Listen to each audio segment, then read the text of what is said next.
ChristClinicKaty.org and help them keep the doors open for those who need it most. One gift can be the difference between surviving and thriving. Christ Clinic in Katy, where health meets hope and faith goes to work. That's Christ Clinic Katy, spelled Katy.org. Team up with them today. Getting together with friends to watch the game? Then you'll need American Premium Vodka. Handcrafted and pure, this is the one thing all Americans can agree on. Founder Mark Gus Scott chose the finest natural elements America has to offer, and you'll taste how great it is to be an American. Now available at Bevmo, GoPuff, Hy-Vee, and Fairway stores. American Premium Vodka. This is the America we need right now. Go to AmericanPremiumVodka.com. Celebrate responsibly.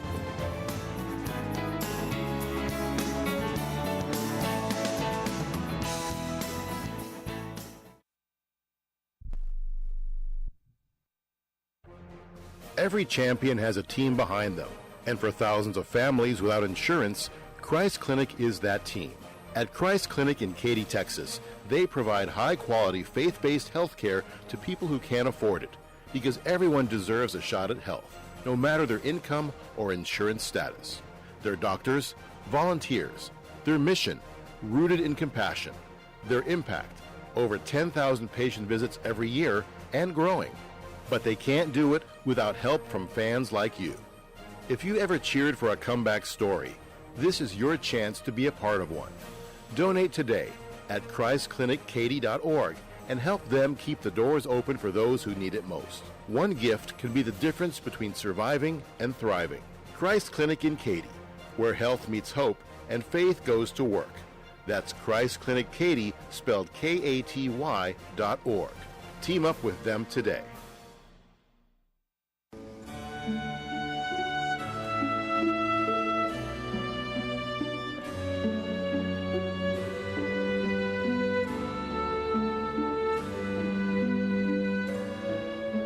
It was the Roman poet Virgil who said, "Easy is the descent to hell.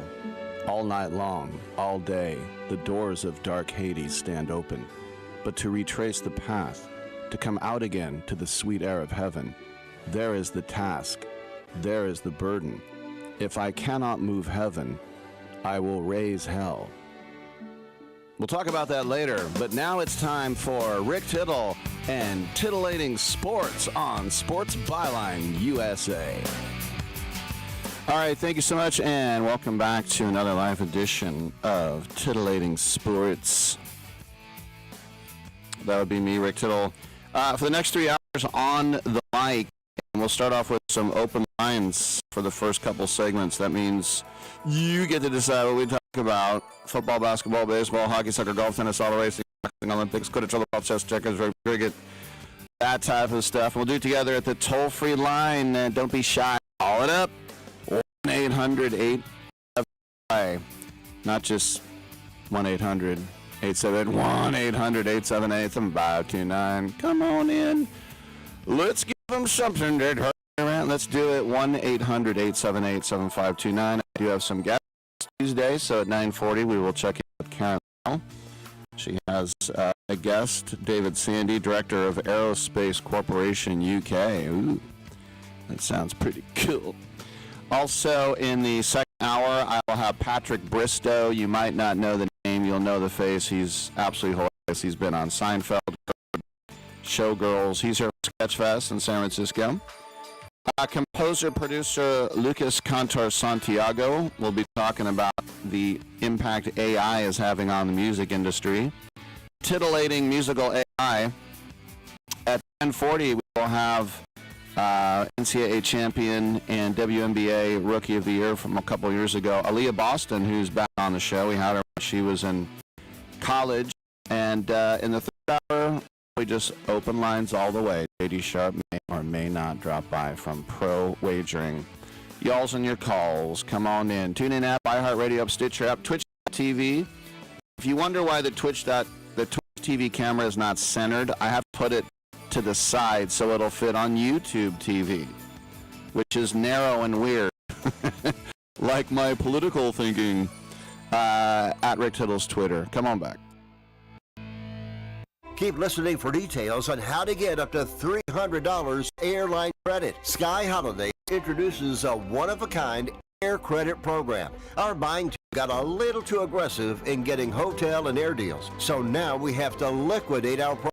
Here's how. Whether you want to go to Paris, Las Vegas, London, Atlanta, Hawaii, or anywhere else in the world, we have amazing deals. Book a selected hotel and we'll give you up to $300 airline credit. Now you can book your vacation and get free credit to use towards airline travel. We'll book both airline and hotel with one simple phone call. Access to airlines and deals on thousands and thousands of places to stay. All right now, book your hotel rooms, claim your airline credit. You can change or modify it at any time. 800-256-4816. 800-256-4816. That's 800-256-4816.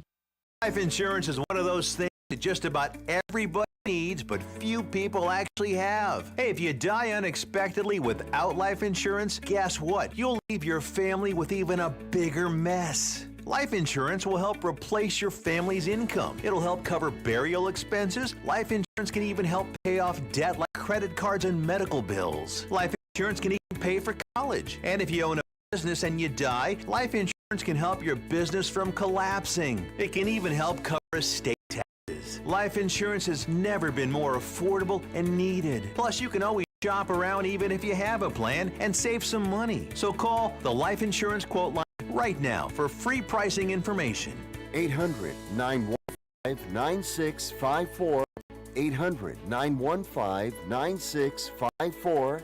800-915-9654. That's 800-915-9654. Okay, have a little fun. Do you use the expensive blue pill to perform better? Are you thinking about it? So what if we can promise you results for less than $1 a pill? Okay, so the same pills can cost you $30 more at a pharmacy. And our better blue pill works for less than $1 a pill. You'll save $29 or more per pill. And right now, we'll give you 120 blue pills for just $99. Have a little fun and call right now. Get 120 of our better blue pills for just $99. Don't overpay for the other blue pills. Call Steel Man Pills right now and get the better blue pill for less than $1 a pill. Call 1-800-BUY-BLUE, 1-800-BUY-BLUE. It's easy to remember, 1-800-BUY-BLUE. That's 1-800-BUY-BLUE. And thanks for calling.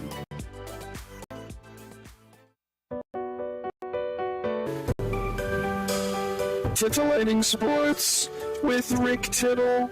Rick Tittle is a genius, the best show ever.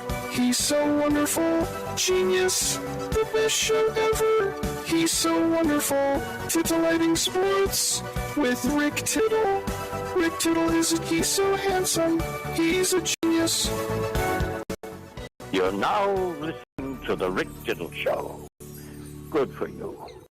All right, thank you for that, and welcome back to the show. Rick Tittle with you, coast to coast and around the world, American Forces Radio Network. Just as an aside, while I'm sitting here, I get 3 more texts from a car dealership that I went to. Car dealership, a garage, whatever you want to.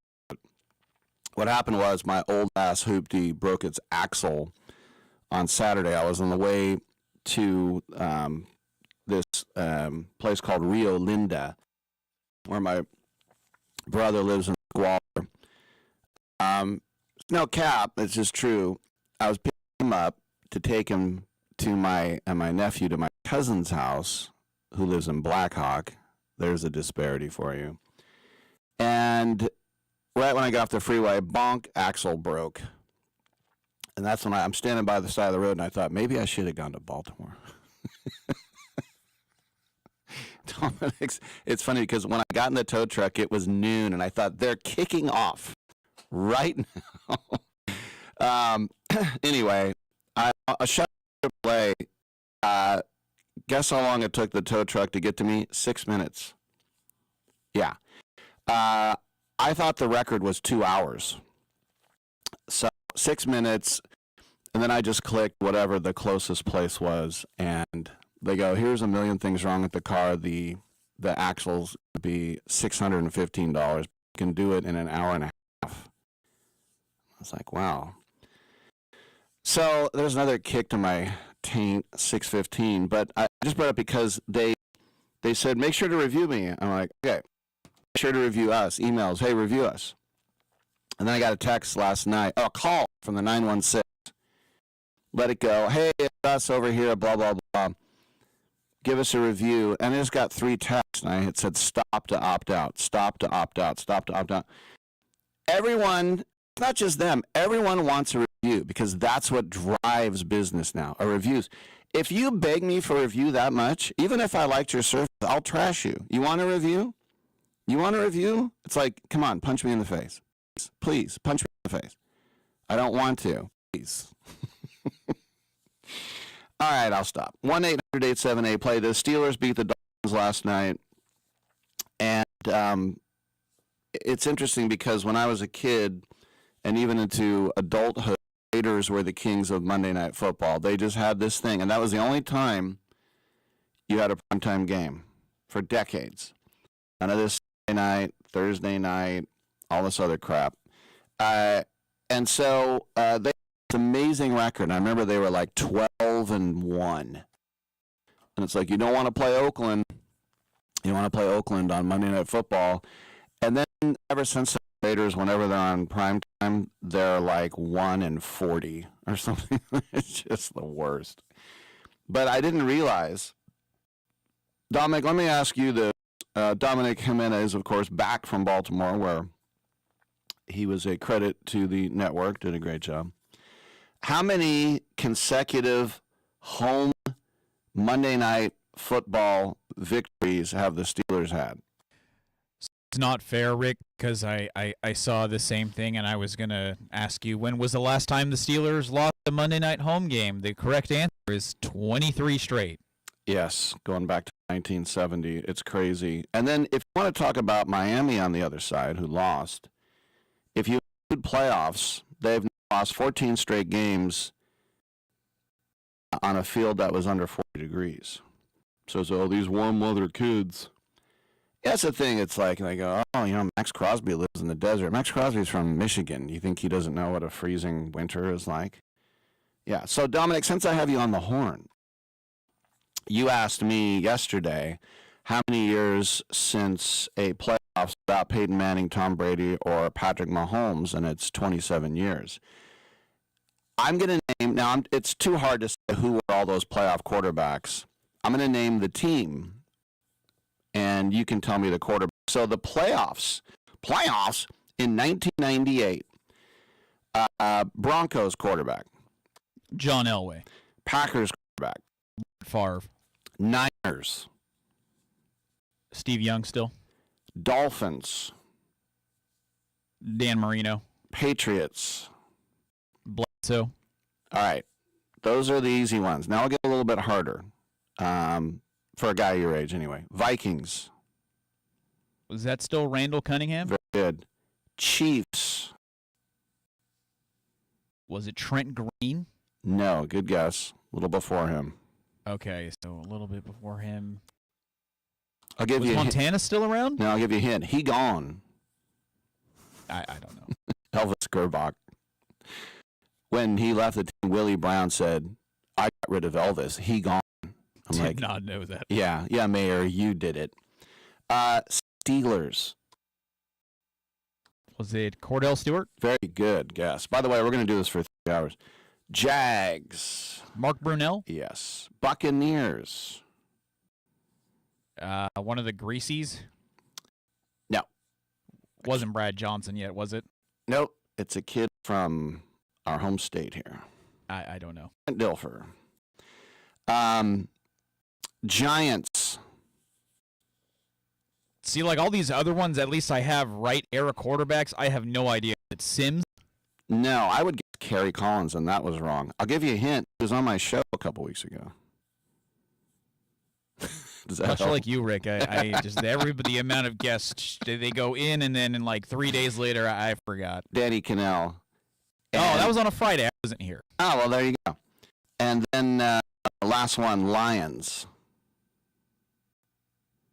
Oh, man. And by the way, I thought this guy was going to be the best quarterback in football, and he kind of was for a couple of years. Big guy. That was before Joey Harrington, right? Yes. I don't know. Scott Mitchell. Do you remember him? Never heard of him. Really? All right. You got to remember, I was 7 at this time. All right. Here's one more for you. And we might go long, but I don't care. I'm throwing all the trivia at you right now. We'll get the worst part of the show out of the way right now. 52 years ago today, O.J. Orenthal James Simpson from San Francisco, California, he became the first player to rush for 2,000 yards. Ever since then, 8 others have done it one time. Who are the 8? Barry Sanders.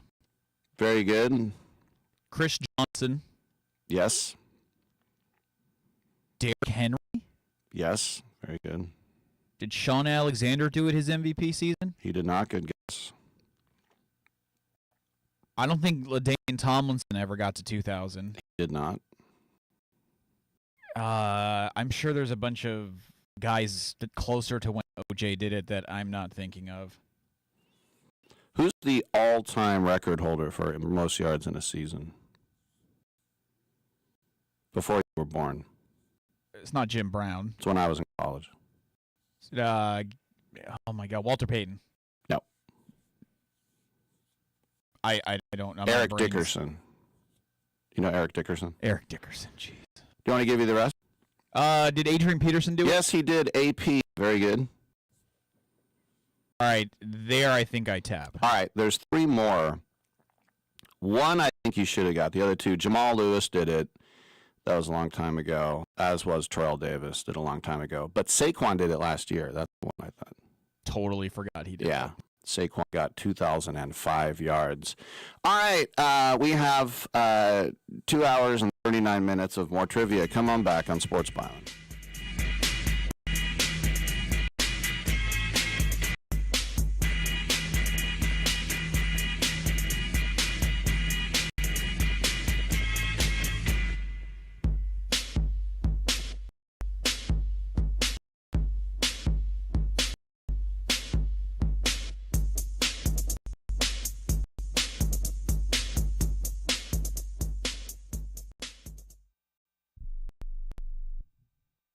Everyone watches more than 5 hours of television. Really? And that's not counting mobile viewing. Get Dish TV and make that time worth it. With Dish, you can get hundreds of channels, access to all kinds of sports, tons of movies, premium channels, and more. Another thing that's really cool with Dish is you can watch most of your favorite shows on your mobile device anywhere for a lot less than cable. Yes, that's right. We are asking you to watch more TV and not less TV, but make it better television with Dish this time, anytime, anywhere. So call right now and learn how easy it is to save on your television bill and get the most out of your TV viewing experience. Dial that number and I promise you we're here waiting for your call because we want to save you money and give you better television. We are Dish TV. 800-293-0328. 800-293-0328. 800-293-0328. That's 800-293-0328. Do you have Medicare and do you use a CPAP machine? This is a national healthcare alert regarding your CPAP supplies. Using a clean CPAP mask and clean supplies is important to staying healthy. The best way to make sure your CPAP equipment is clean is to get new supplies. If you have Medicare, we have great news. Medicare will pay for you to have new clean supplies every 90 days. We'll even do all the paperwork for you to make sure that there's little to no out-of-pocket cost to you. And you don't even have to leave your home. We provide free in-home delivery. So if you're a CPAP user and you have Medicare, staying healthy with new CPAP equipment is easy. Just make this free phone call right now to get started. Sponsored by Specialty Medical. 800-913-9739. 800-913-9739. 800-913-9739. That's 800-913-9739. If you've got a property that you've been trying to sell and you've tried almost everything, I want to tell you about something that you haven't tried yet. You're going to think this offer is too good to be true, but it's not. Thousands of customers have sold their homes in any condition with Need to Sell My Home. This is a real opportunity from a highly rated company that buys homes all over the country. Did you know it's possible to sell your home right over the phone with no real estate commissions and no pesky open houses? Plus, every offer is a cash offer with no mortgage holdups. To find out how much you can sell your home or property for, call now. Take 5 minutes of your time and call for this 100% free quote to sell your home. 800-430-0674. 800-430-0674. 800-430-0674. That's 800-430-0674. People ask me, you must have been the class clown, and I say, no, I wasn't, but I sat beside the class clown, and I him.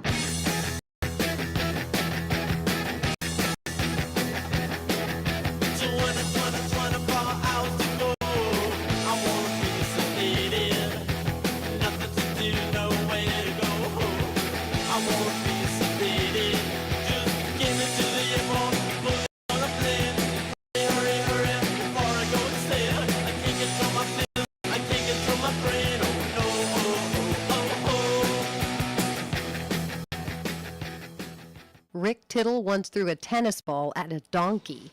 I feel bad about that now. Welcome back to the show. Rick Tittle with you coast to coast and around the world on the American Forces Radio Network. I do have a trivia question for you, Dom. I don't know how much you are interested. This is not just because this show is already off to a punchy start, and we got Karen Lyle coming up next. So I'm just going to go ahead and do it because no one's listening. No, that's not the reason. The AP had a poll, Associated Press, to name the 20 all-time worst people in the history of the world. Not 10. 20. Now, these are Americans. I was like, Hitler's going to be high on this list. Hitler is number one. I don't think he is the number one draft pick. I don't think anybody is going to argue. The funny thing is that when they put out their list, they put a little flag next to everybody, and they put a German flag, and German's like, put an Austrian flag next to him, and it's like, you don't get the Austrian flag, sorry. All right, so I don't care what order. I need the other, according to Americans, the other, my boss, my mother-in-law, the other 19 worst people in history. Holy cow. Mussolini. No. Oh, wait. Yes, sorry. He just made it. Attila the Hun. Correct. Genghis Khan. Wait, hold on.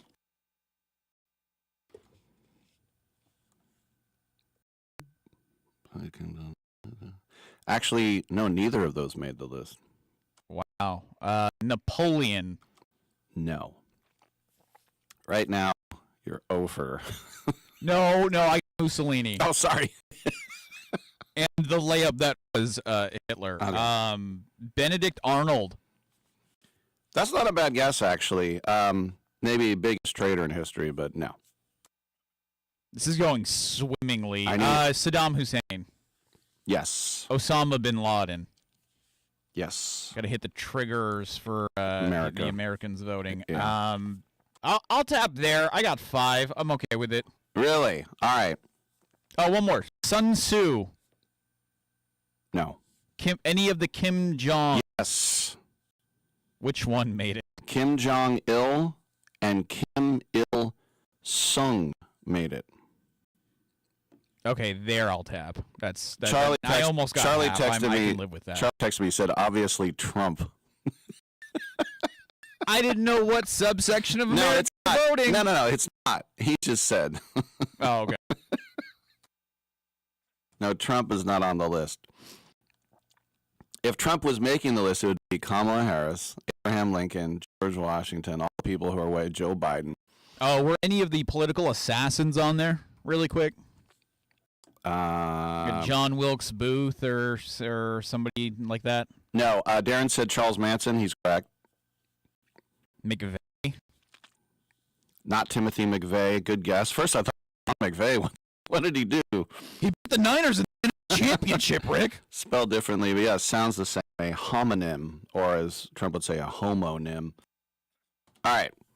Homonym, banned word in books, by the way. The Enola Gay. You don't want any of that. No, plain.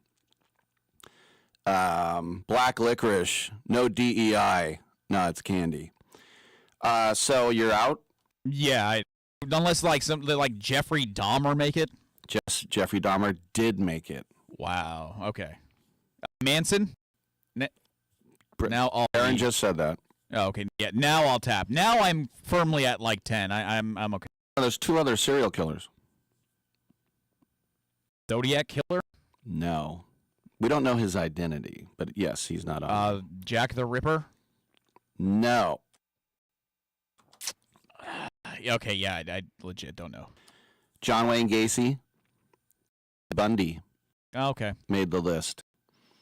So, by the way, this is when I used to, I've worked in broadcasting a long time, over 3 years, and whenever I would listen to shows at 2:30 in the morning, it always killed me when they would be like, what's your favorite album? Where do you get your favorite burrito? And I'm like, why is this on the air right now? I'm feeling my own vibes. And this is not at 2:30 in the morning unless you're listening in Korea. All right. Number 2, Pol Pot. Number 3, Heinrich Himmler. 4, Kim Jong-il. 5, Mao Zedong. Now, yeah, I skirted around him. Started Oops. Red China.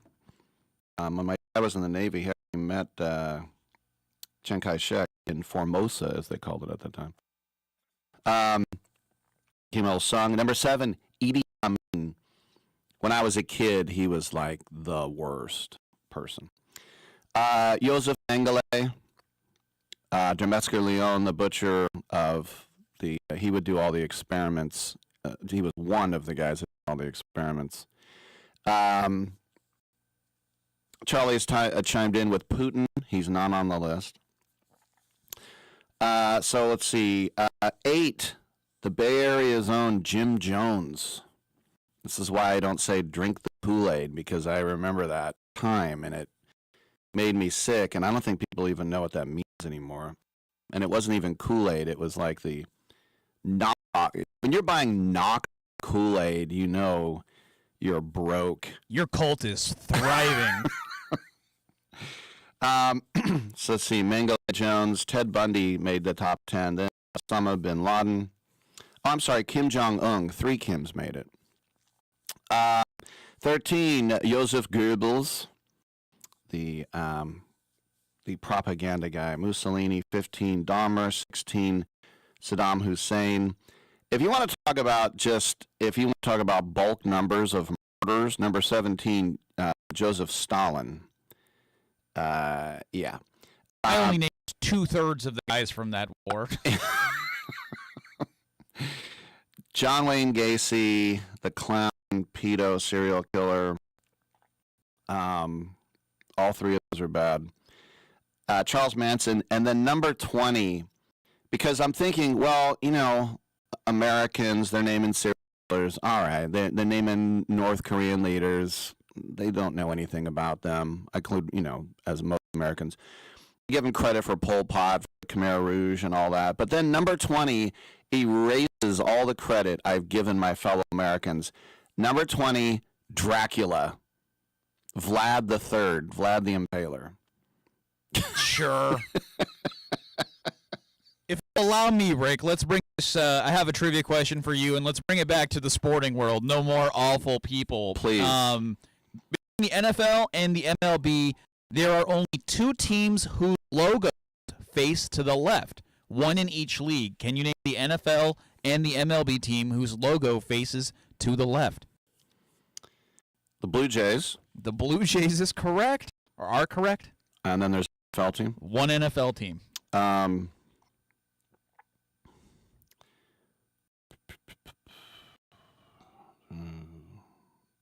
Trying to think of these Ravens. Also a bird. I was thinking, yeah, Ravens, Eagles, Cardinals. It was the Eagles. It was the Eagles. Okay. There's their wings. What was that?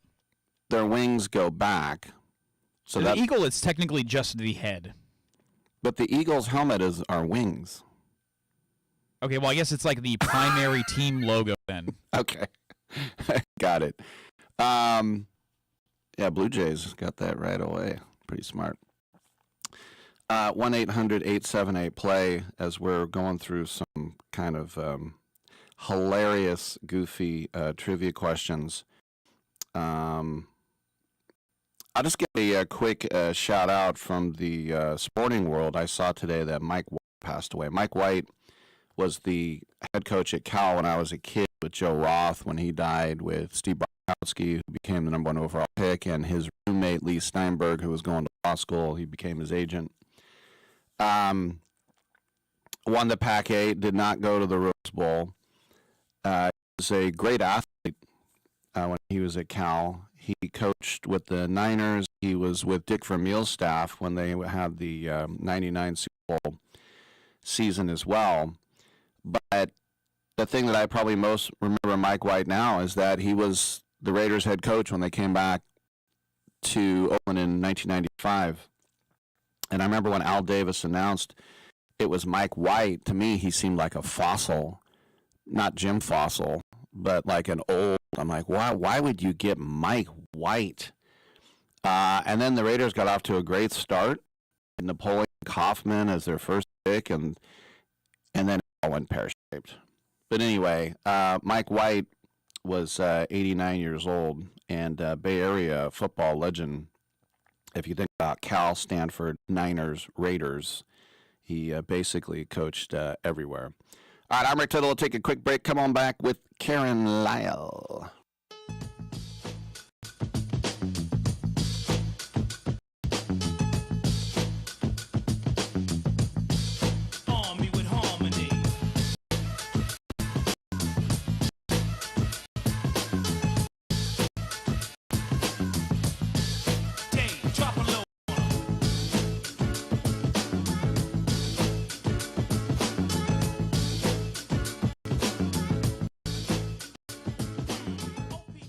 I'm holding in my hand the American Silver Eagle dollar. It's a beautiful piece of American history. It's 1 ounce of silver. Originally minted in 1986, these coins are a beautiful classic piece of American history, and they're a great investment you should add to your portfolio. The beauty of silver is that however much you have available to invest, silver is affordable and easy to acquire, with one coin costing around $30. So, if you choose to invest a few thousand in silver, you can get quite a bit for your money. And you'll have a tangible asset that you can hold, one you can be proud to own. Claim your piece of American history with American Silver Eagle dollars. Call the Silver Hotline right now. 800-620-1624. 800-620-1624. 800-620-1624. That's 800-620-1624. I am a non-attorney spokesperson representing a team of lawyers who help people that have been injured or wronged. If you've been involved in a serious car, truck, or motorcycle accident, or injured at work, you have rights, and you may be entitled to money for your suffering. Don't accept the offer you get from an insurance company until you talk to a lawyer, and we represent some of the best personal injury lawyers you can find. Tough lawyers that will fight to win your case, and they're so good they stake their reputation on it by only getting paid if you win. So if you've been in a serious car, truck, or motorcycle accident, or hurt on the job, find out today for free what kind of compensation you may be entitled to. Call the Legal Helpline right now. 800-401-5163. 800-401-5163. 800-401-5163. That's 800-401-5163. Packages start at $29.99 a month with signed agreement. Restrictions apply. Speak to a representative for complete offer details. See Vivint.com for license details. Terms and conditions apply. Homeowners, if you're looking for the best in home security and smart home technology at a price you can actually afford, we have great news. Now you can get Vivint's award-winning home security systems starting at about $1 a day. U.S. News & World Report has recognized Vivint as the best professionally installed home security system of 2022. And right now, you can get Vivint's home security technology for about $1 a day. Plus, get free professional installation from a licensed technician. Protect your home and loved ones for as low as $1 a day. Call right now for your free home security consultation. 800-918-6189. 800-918-6189. 800-918-6189. That's 800-918-6189.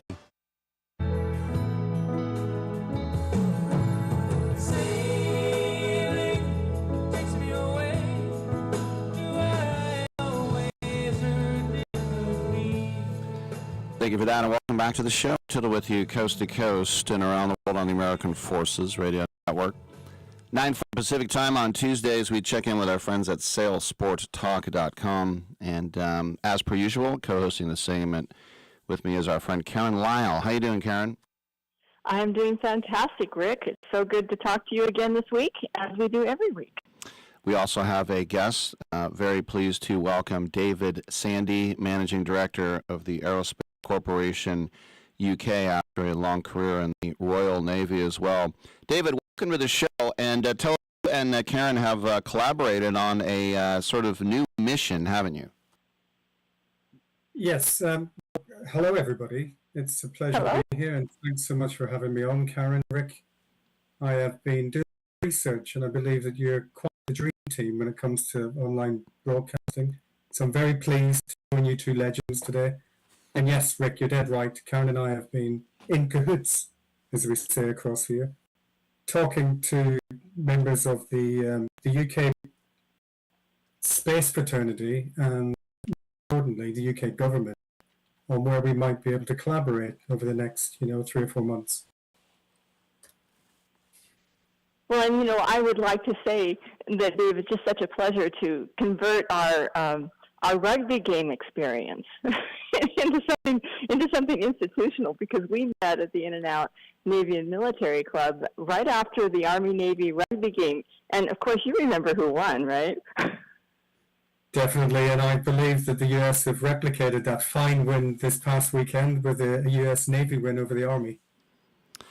They did, and I was just wanted to go back a minute, because my father was a lieutenant commander in the United States Navy, and I'm a history guy. I've been fascinated by the Royal Navy, especially Lord Nelson, and I've been to the National Maritime Museum in Greenwich and seen the Cutty Sark, and then what's it like when you serve? When you think about Britannia rules the waves, and you think when you served in there, how much of that history did you kind of feel in your bones, like centuries-long domination of the waves?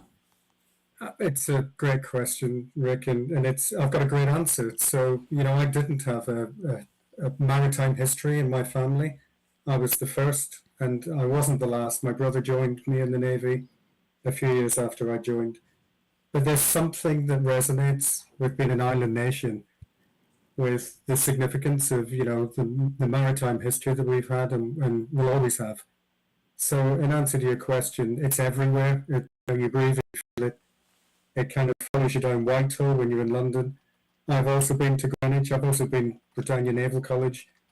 And, the last 3 or 4 years of my professional career in the military, I was very fortunate and lucky to have a friend in Lord Nelson who stands at the top of Nelson's Column and stares up the country, not down Whitehall, but back into the country. As a proud maritime historian, he was quite clearly, the last laugh was on everybody that he was facing away from Parliament and not down towards the lawmakers who gave him so much hell during his time as Admiral Nelson over. And King George wouldn't give him a barony. He thought it would be too expensive, I guess. One follow-up question. I remember when the Falklands War happened, and I was in high school, and I remember seeing the HMS Invincible steaming towards there, and the flight deck was curved up, and I thought, well, that looks ridiculous. And my dad said, that's actually smart, because when we launch our planes, they dip down below the deck and have to come back up. So I'll give you credit there with the curved up flight deck. Yeah, the Brits have always been reasonably good at innovation, and it's because scale has a mass on it of its own accord. And you're very fortunate in the US military and US society to benefit from having quite a lot of land, and therefore being able to scale much easier than we have in the UK. The ski ramp, as we called it, and I served on a couple of aircraft carriers.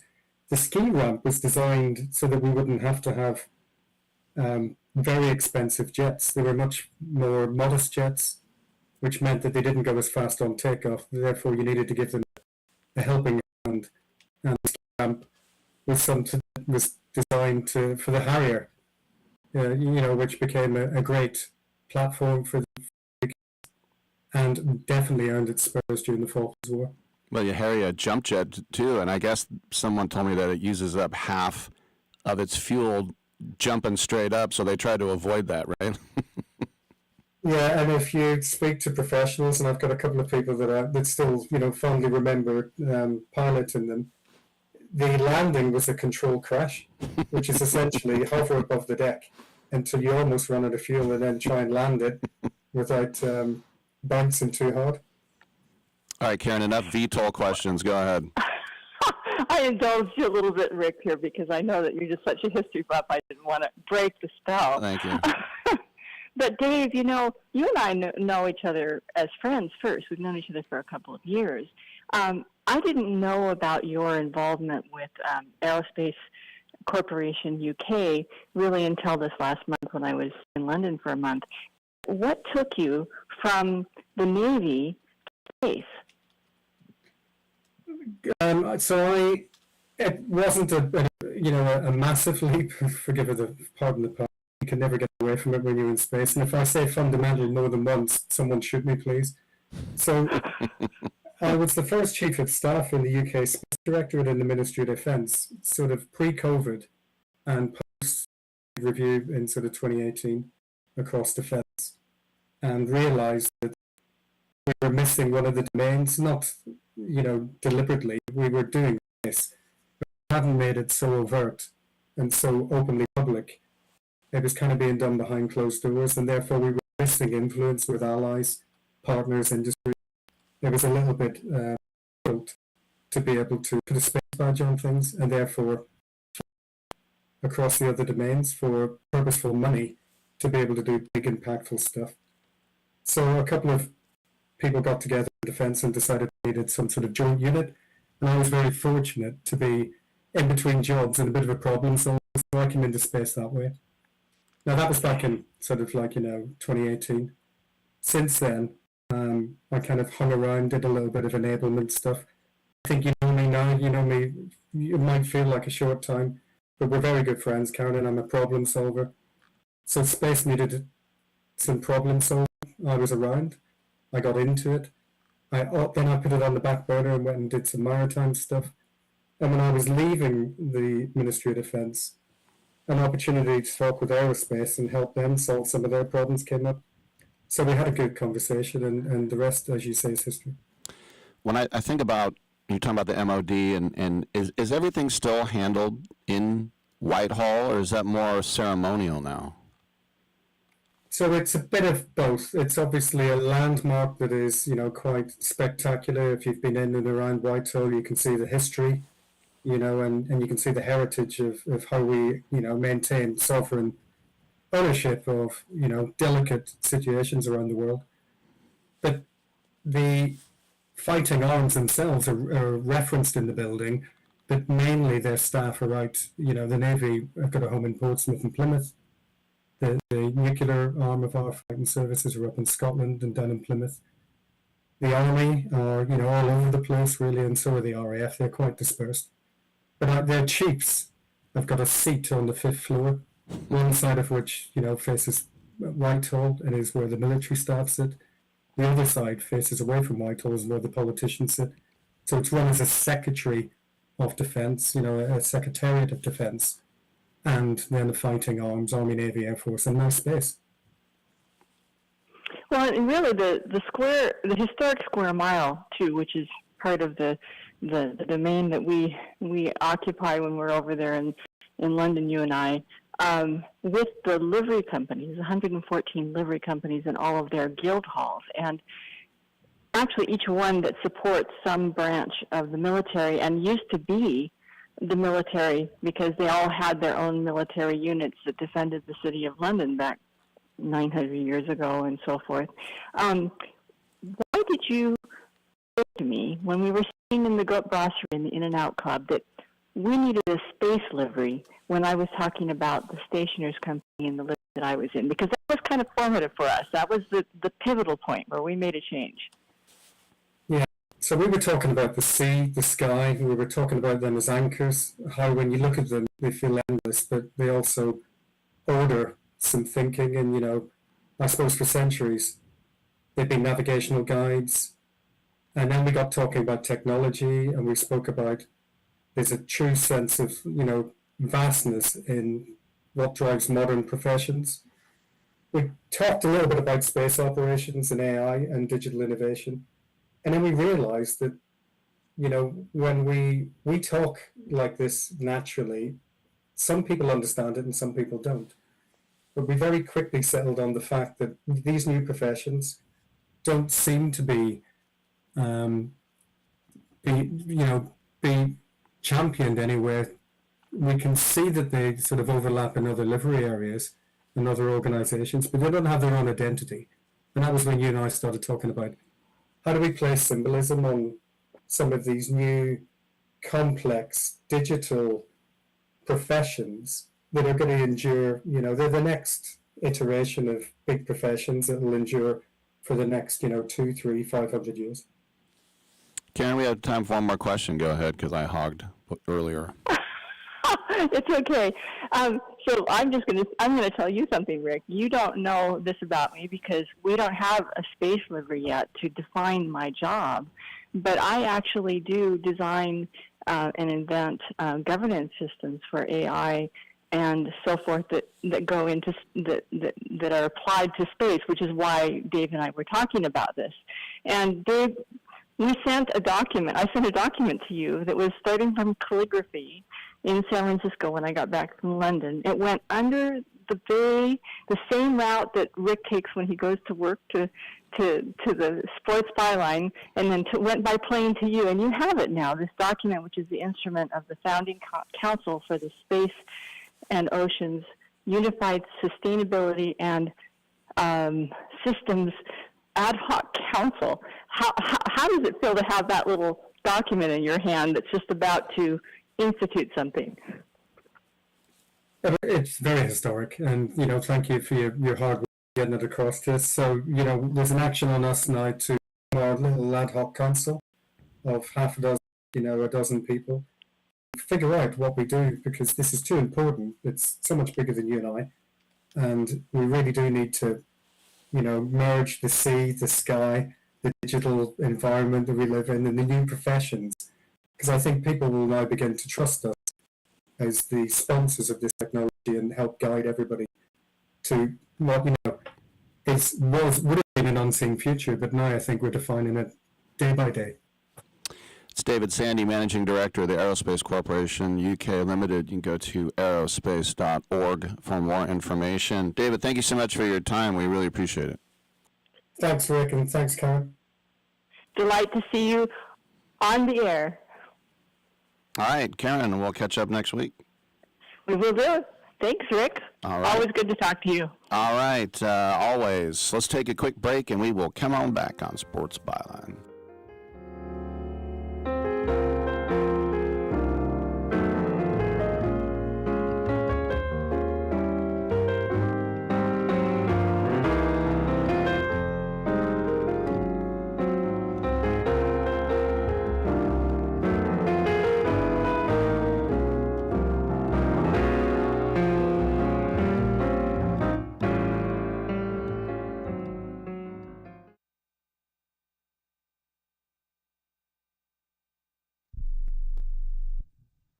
Do you need to sell your home?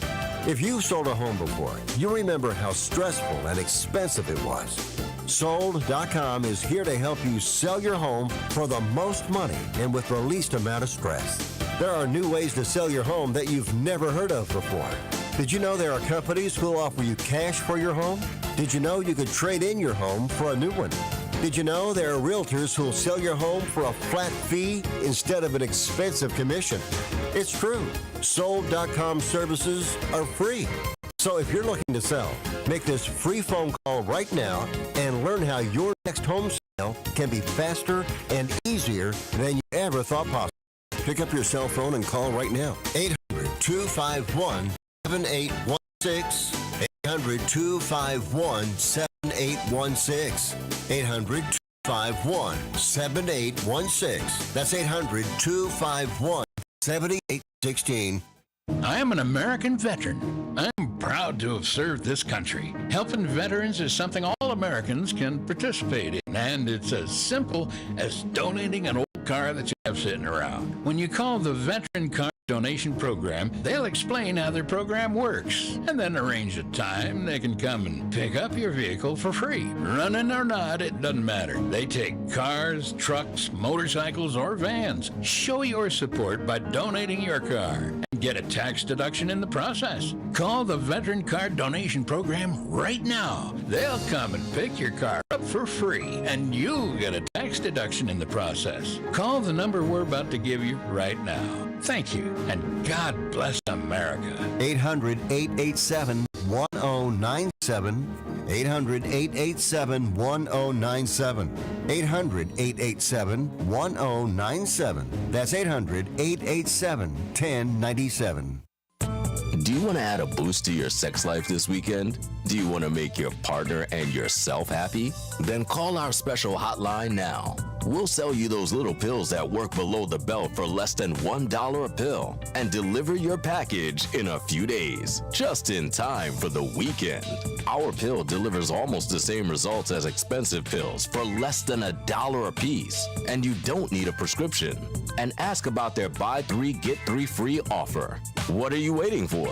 Boost your sex life and have a great time now. Less than $1 a pill, discreet delivery in a few days, and a buy 3 get 3 free offer? Dial this number and save it now. 800-245-2751. 800-245-2751. 800-245-2751. That's 800-245-2751. Paid for by the pharmacy shop. By noon, I need them 1,000 hens moved into their new cages. Now, sometimes they don't want to cooperate, but you give them a good shake and they'll settle down for you. Do the chickens have large talons? Do they have what? Large talons.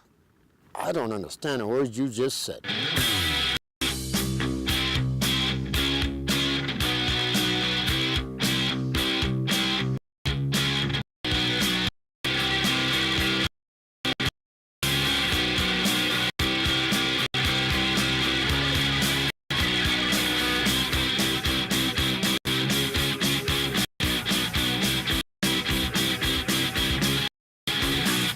Cares about anything else when you've got Rick Tittle on the radio? Oh, what's going on? I am a big Horatio Nelson-ophile. You can see his coat that he was wearing at Trafalgar at the Maritime Museum. You can see the little hole over his left shoulder where the French sniper shot down on him and killed him, cut his spine in half as he bled out for a couple hours. By the way, I saw today that I can't call him Prince Andrew. Andrew Mountbatten Windsor just lost his military titles. And so now he is an absolute, quote-unquote, commoner now. And this guy, and I have no sympathy for him. You have sex with underage girls. It's hard to have sympathy, and I don't have any for him. But in the Falklands War, he was flying combat missions in helicopters. And I remember my grandmother was like, he's so cute. I hope he's okay. Now, I know Prince Harry walked around Iraq with a bunch of guys around him while he had his bullpup assault rifle. But Andrew, he was a brave SOB. He totally could have gotten out of that conflict. and he did, not like it was a whitewash, but still British soldiers, and remember the Sheffield that blew up from the Exocet missile. He completely was in danger, could have been killed. And I had a lot of admiration for him when I was 16 years old, and now I don't. And so now he is no longer Prince Andrew. He's just, you can just call him Andy, I guess, or you can call him Schmuck. I'm Rick Tittle. We'll take a quick break. Come on back on Sports Byline.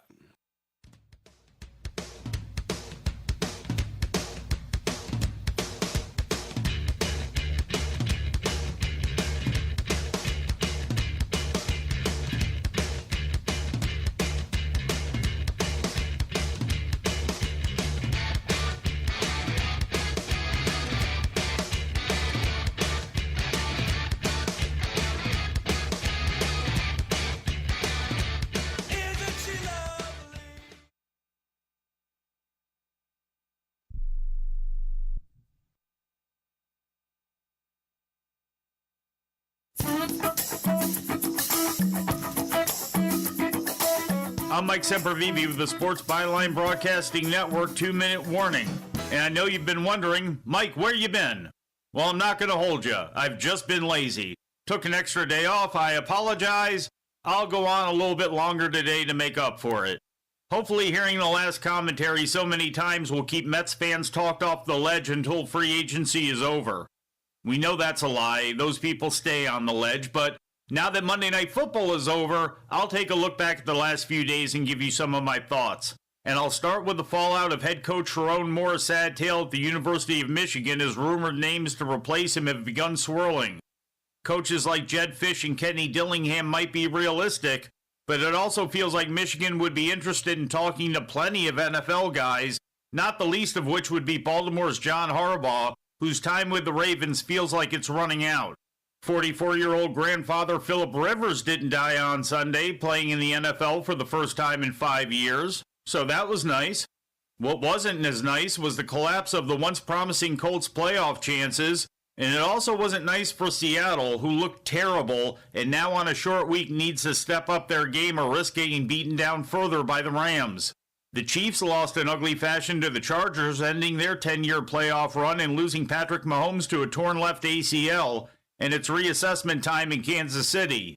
Mahomes makes a ton of money, as does Travis Kelce, and the Chiefs also have the NFL's highest paid kicker, defensive lineman, center, and guard. Right tackle Jawan Taylor already feels like a looming postseason cut, but the Chiefs front office has a lot of hard decisions upcoming in order to keep their dynasty moving. The loss of Micah Parsons, also to a torn left ACL, was not just terrible for the Packers, but also terrible for fans of great defensive players. Along with Myles Garrett, Parsons is the elite, and losing him for the playoffs is a loss for the game. And Fernando Mendoza won the Heisman Trophy on Saturday night, which was both expected and well-deserved, although a strong case could have been made for any of the Final Four. In fact, Diego Pavia himself must have thought he had the strongest case, because after Mendoza was announced as the winner, Pavia took to social media to tell the Heisman voters they could fornicate with themselves in ways that are anatomically impossible. He's since apologized, but for a quarterback who is barely 6 feet tall, it was a bad look to NFL types who are already looking to hold things against you. And it was also a good reminder to everyone that it's okay to put the phone down for a little bit if you're upset and or inebriated before you hit send on that text or social media post. I'm Mike Sempervive with the Sports Byline Broadcasting Network 2-minute warning. Every champion has a team behind them, and for thousands of families without insurance, Christ Clinic is that team. At Christ Clinic in Katy, Texas, they provide high-quality, faith-based health care to people who can't afford it, because everyone deserves a shot at health, no matter their income or insurance status. Their doctors, volunteers, their mission, rooted in compassion, their impact, over 10,000 patient visits every year and growing. But they can't do it without help from fans like you. If you ever cheered for a comeback story, this is your chance to be a part of one. Donate today at ChristClinicKaty.org and help them keep the doors open for those who need it most. One gift can be the difference between surviving and thriving. Christ Clinic in Katy, where health meets hope and faith goes to work. That's Christ Clinic Katy, spelled Katy.org. Team up with them today. Have you been daydreaming about losing weight for years? Do you just yo-yo back and forth? At Innovative Wellness Center, we have a holistic weight loss program that allows you to lose up to 20 pounds in 30 days. People are losing weight like crazy and keeping it off. It can be done from anywhere in the United States.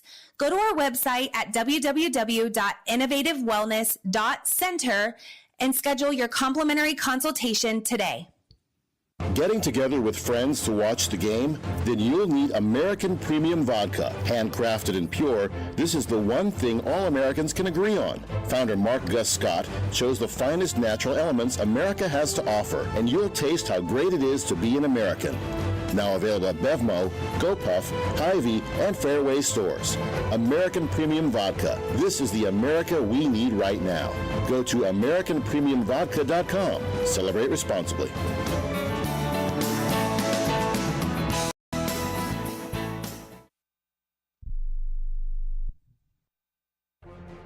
Every champion has a team behind them, and for thousands of families without insurance, Christ Clinic is that team. At Christ Clinic in Katy, Texas, they provide high-quality, faith-based health care to people who can't afford it, because everyone deserves a shot at health, no matter their income or insurance status. Their doctors, volunteers, their mission, rooted in compassion, their impact, over 10,000 patient visits every year and growing. But they can't do it without help from fans like you. If you ever cheered for a comeback story, this is your chance to be a part of one. Donate today at ClinicKaty.org and help them keep the doors open for those who need it most. One gift can be the difference between surviving and thriving. Christ Clinic in Katy, where health meets hope and faith goes to work. That's Christ Clinic Katy, spelled Katy.org. Team up with them today. Rick knows his sports. I hate that guy. Love that guy. Oh my gosh, he's so fun. Rick Tittle brings home the bacon, fries it up in a pan, and then he eats it. Ricky T in the hizzle for shizzle, biznat.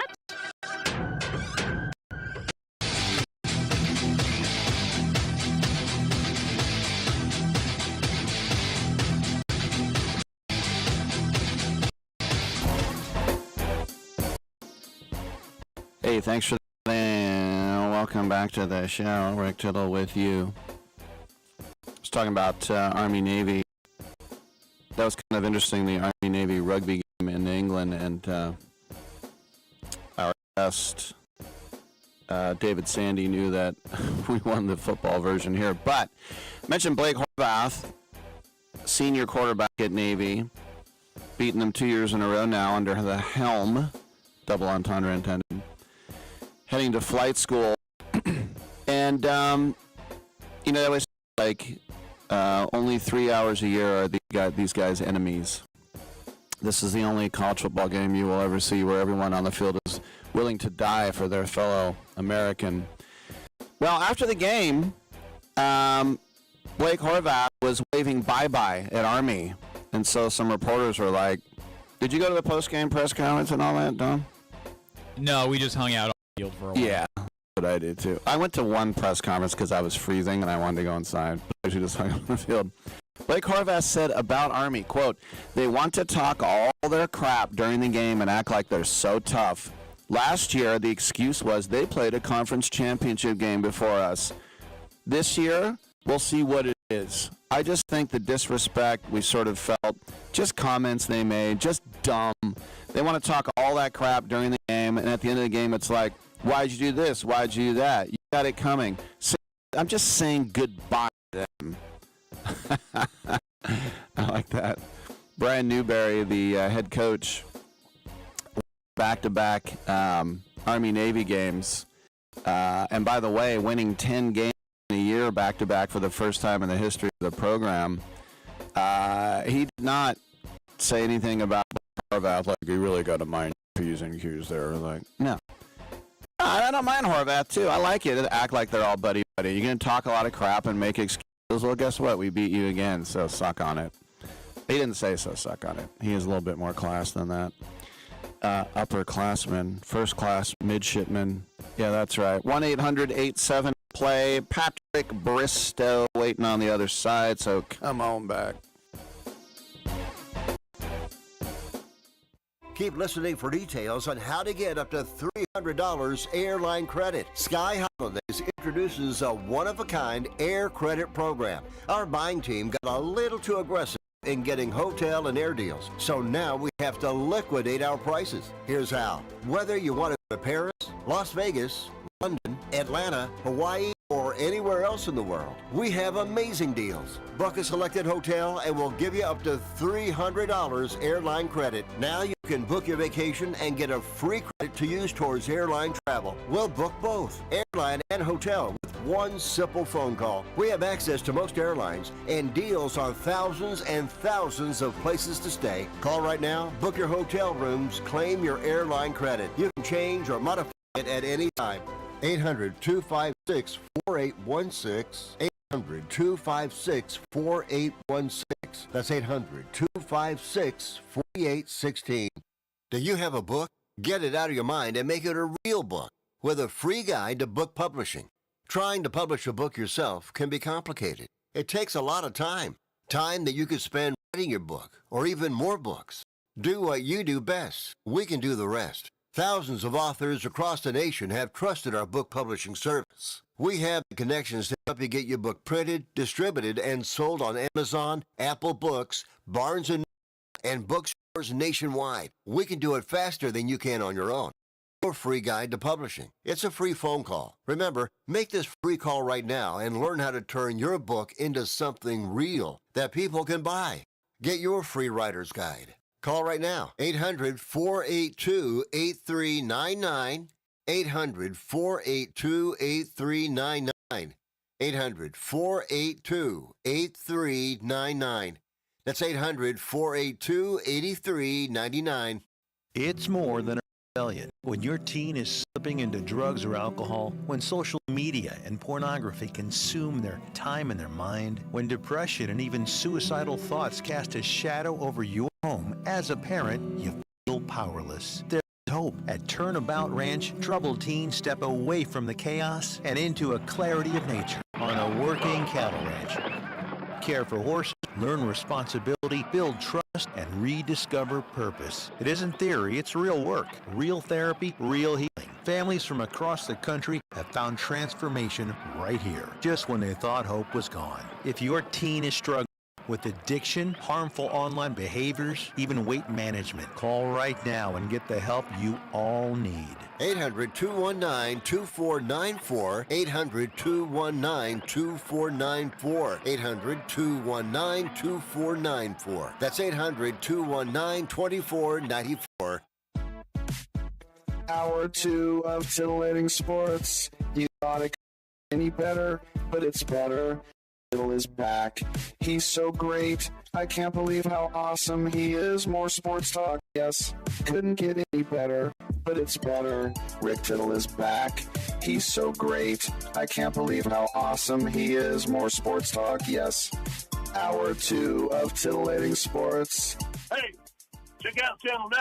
Check out Rick Tittle. Hey, thank you for that, and welcome back to the show. Rick Tittle with you, coast to coast and around the world on the American Forces Radio Network. Always great as we enter a new year because Sketchfest is coming back to town here in San Francisco, and over the years we've interviewed so many people and gone to so many great shows, and this is actually the first time I have had the very highly talented and hilarious Patrick Bristow with us. And Patrick, it's great to finally have you on the show. And I think a lot of us know you from a lot of different places, but the first thing I thought of, and I'm sure you get this a lot, was when you were choreographing the producers with Larry David on Curb. You two guys together was that was some magic chemistry there.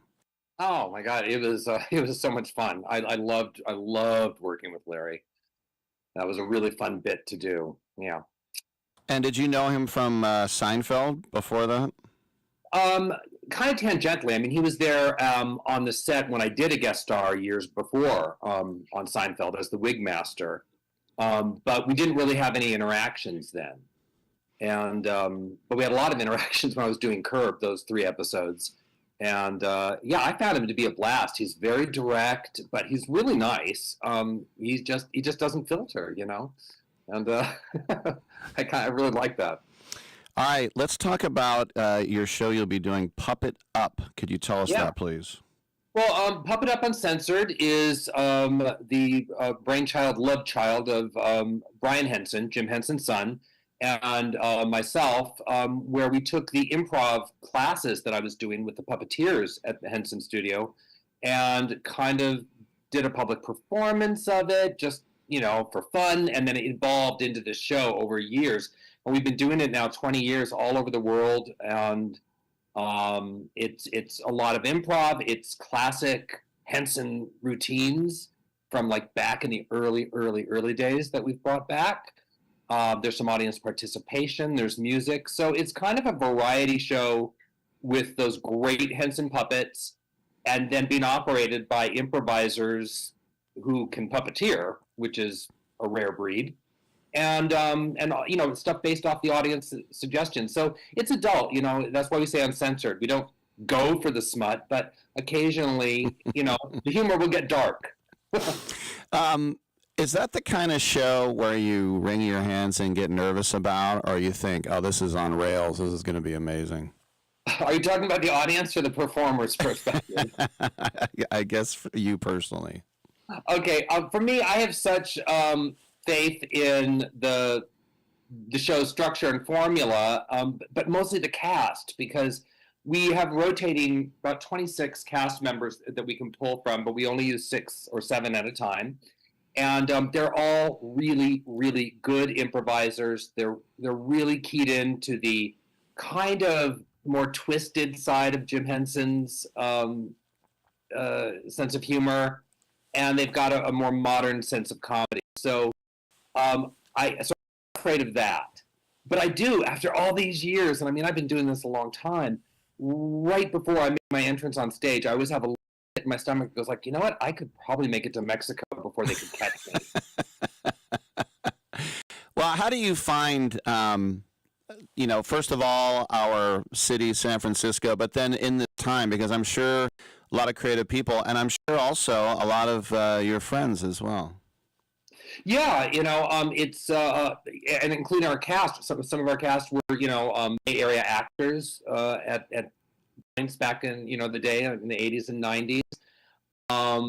I definitely know people up there, and when we have performed up there, like we did a long time ago at the Curran, and then at the Marines Memorial Theater, I particularly loved the audiences in the Bay Area because they were down for anything. They would give us a great balance of very smart suggestions that, you know, challenged us to remember our liberal arts educations. And then also, you know, kind of like down and dirty stuff. So, you know, it's a very unique combination, I think, in the Bay Area. A member can yell out a suggestion for a scene and go, objectivism. And then we're all going like, oh, shite, okay, and the fountainhead, and next thing you know, the puppets are doing something based on that. But then in the next scene, you know, it's a grinder hookup gone wrong, you know, between a hot dog and a badger. So who knows? You know what? Scott Capurro broke all those terms down for me, but I forgot what hot dog is. No, literally, we have puppets that look like hot dogs. Oh, okay. And they're hot dogs, so that's not a euphemism. They're literally. All right, that's why I forgot. You, I don't know what I'm so naive. Good for you. You have been in so many great shows, and even like when you get to pop into like the Austin Powers movie. Did you get in that because you met Mike on So I Married Axe Murderer, or was that just a coincidence? No, Mike had come to the Groundlings, seen one of our shows, and then joined us for one of our all improv shows. And he and I got to work together in those live shows once in a while. And, you know, we vibed off each other really well. I had a great time improvising together. So he brought me into Axe Murderer when they were doing reshoots up in San Francisco, and said, just write your own poem as a performance artist. So I wrote the poem that I have the title for, that I say in in the film. And then Mike had me back for Austin Powers and then also for Wayne's World 2, but I never got on camera. I was just basically in makeup as Vladimir Lenin sitting in a trailer for 2 days. And then the bit got cut. Great stuff. I know you got to run. I got a lot more questions, but everybody get your tickets now. Saturday, January 17th, 2 shows at 5 and then at 9 p.m. at the Palace of Fine Arts. Brian Henson presents Puppet Up Uncensored with our guest Patrick Bristow and some more. And I'll say this, Patrick, for the setting and the venue, Palace of Fine Arts, that is our best theater here. We are so excited about it. And there's still really good seats left for the 9 o'clock show. Not so much the 5, but the 9 o'clock show still has some of the great seats available. And we're really thrilled to come back to San Francisco. Great stuff. Patrick, thanks for your time, man, and have fun while you're in town. Thank you, Rick. Have a good one. All right, good stuff. Patrick Bristow is he's one of those guys who just makes it look so simple and so easy. If you want to know what Seinfeld he was in, it was The Wig Master. That's the name of the show, and he plays the Wig Master. If you want to know what he was in Austin Powers, he was Bolton, the VirtueCon tour guide. You might remember, but he's been in basically everything. But anyway, Curb Your Enthusiasm, he was Steve, the choreographer. And he's like, come on, Larry, just do it like this. Just do it like this. And he had this amazing dance steps that he went like 100 miles per hour. So he's obviously a very talented dancer. And then a guy with that type of energy, come on, Larry, it's no big deal at all. Just do it like this. And Larry's got that look like, you're killing me right now. All right, we will take a break and we will come on back with a musician. Who's that?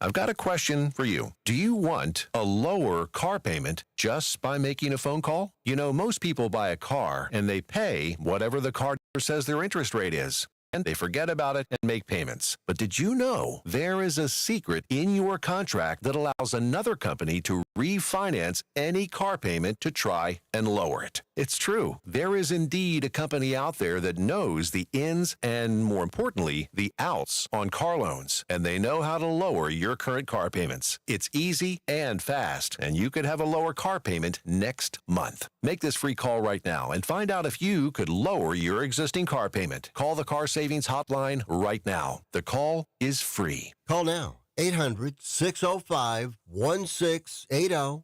800-605-1680. 800-605-1680. That's 800-605-1680. Do you have Medicare and do you use a CPAP machine? This is a national healthcare alert regarding your CPAP supplies. Using a clean CPAP mask and clean supplies is important to staying healthy. The best way to make sure your CPAP equipment is clean is to get new supplies. If you have Medicare, we have great news. Medicare will pay for you to have new clean supplies every 90 days. We'll even do all the paperwork for you to make sure that there's little to no out-of-pocket cost to you. And you don't even have to leave your home. We provide free in-home delivery. If you're a CPAP user and you have Medicare, staying healthy with new CPAP equipment is easy. Just make this free phone call right now to get started. Sponsored by Specialty Medical. 800-913-9739. 800-913-9739. 800-913-9739. That's 800-913-9739. Okay, let's have a little fun. Do you use the expensive blue pill to perform better? Are you thinking about it? So what if we can promise you results for less than $1 a pill? Okay, so these same pills can cost you $30 or more at a pharmacy. And our Better Blue Pill works for less than $1 a pill. You'll save $29 or more per pill. And right now, we'll give you 120 blue pills for just $99. Have a little fun and call right now. Get 120 of our better blue pills for just $99. Don't overpay for the other blue pills. Call Steel Man Pills right now and get the better blue pill for less than $1 a pill. Call 1-800-BUY-BLUE, 1-800-BUY-BLUE. It's easy to remember. 1-800-BUY-BLUE. That's 1-800-BUY-BLUE. And thanks for calling. I'm not insightful enough to be a movie critic. Maybe I could be a food critic. These muffins taste bad. Or an art critic. That painting is bad.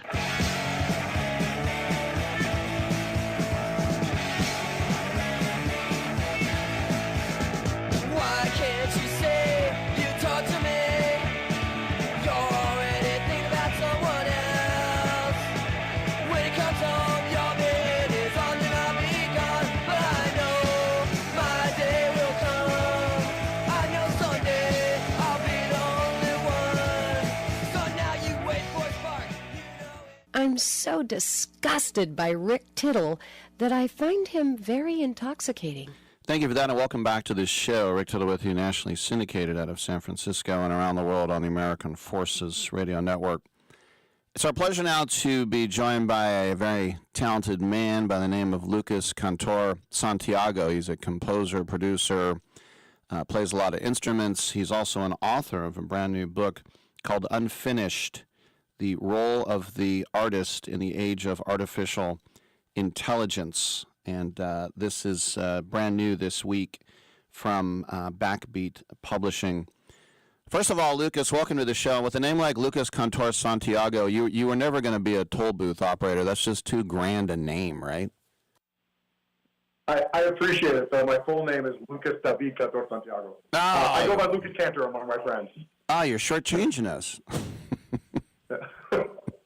All right, well, this is a very interesting thing, and with so much copycat stuff, it's cool to see something original, and that is using AI to finish Schubert's Unfinished Symphony. I'm a huge fan of Schubert. I think it was when I was a kid, and I saw Barry Lyndon, and it was the piano trio number 2 in E-flat major, if I remember right, and that Schubert, and my dad had tickets to the San Francisco Symphony. He had Raiders season tickets and San Francisco's Symphony season tickets, to let you know how eclectic he was. But huge classical music fan. So tell us how this all got started, please. Yeah, well, I'm a composer. I like all composers, I work a lot with technology. I write on a computer, and that is I'm not an anomaly. I'm the norm among composers today. And in 2019, a friend of mine, a technologist, had this idea to finish Schubert's Unfinished Symphony with artificial intelligence, and somebody at Huawei, the cell phone manufacturer, thought this would be a great idea to unveil their new cell phone. So all of a sudden, this academic idea got an injection of capital, and we were able to perform it at Cadogan Hall and premiere it in London with a full orchestra. So the idea really was, it was kind of like, can we do this? And then someone said, we'll pay you to try, and we did it. And the results, I'm very proud of the results. People's questions usually like, how did it work? And I can answer that very briefly. We prompted it. We trained it on all the Schubert melodies, including that piano trio you mentioned, that we could get our hands on. And we prompted it with the first 2 movements of Schubert's 8th Symphony, which is his Unfinished Symphony. Not his last symphony, but the one that he didn't finish. And we asked it to give us melodies that might be incorporated into the 2 movements that he wrote. And it gave us a bunch of different options. I picked the ones that I thought made the most sense. I pulled some melodies from the first movement and the third, as is the Romantic tradition, and I orchestrated them in a way that I thought would make sense and be entertaining to an audience. And the result you can hear, and I think it's good. Are we at a crossroads of just these moral questions about what's acceptable, what's not, or are we just, hey, if it's entertaining, let's do it? I bring it up because you might have heard of Solomon Ray. He's, a good-looking young African-American guy. He's the #1 Christian gospel singer in America, and he's not real. He's completely AI, and his songs are catchy as hell. I don't even like that. What a metaphor that is. Yeah.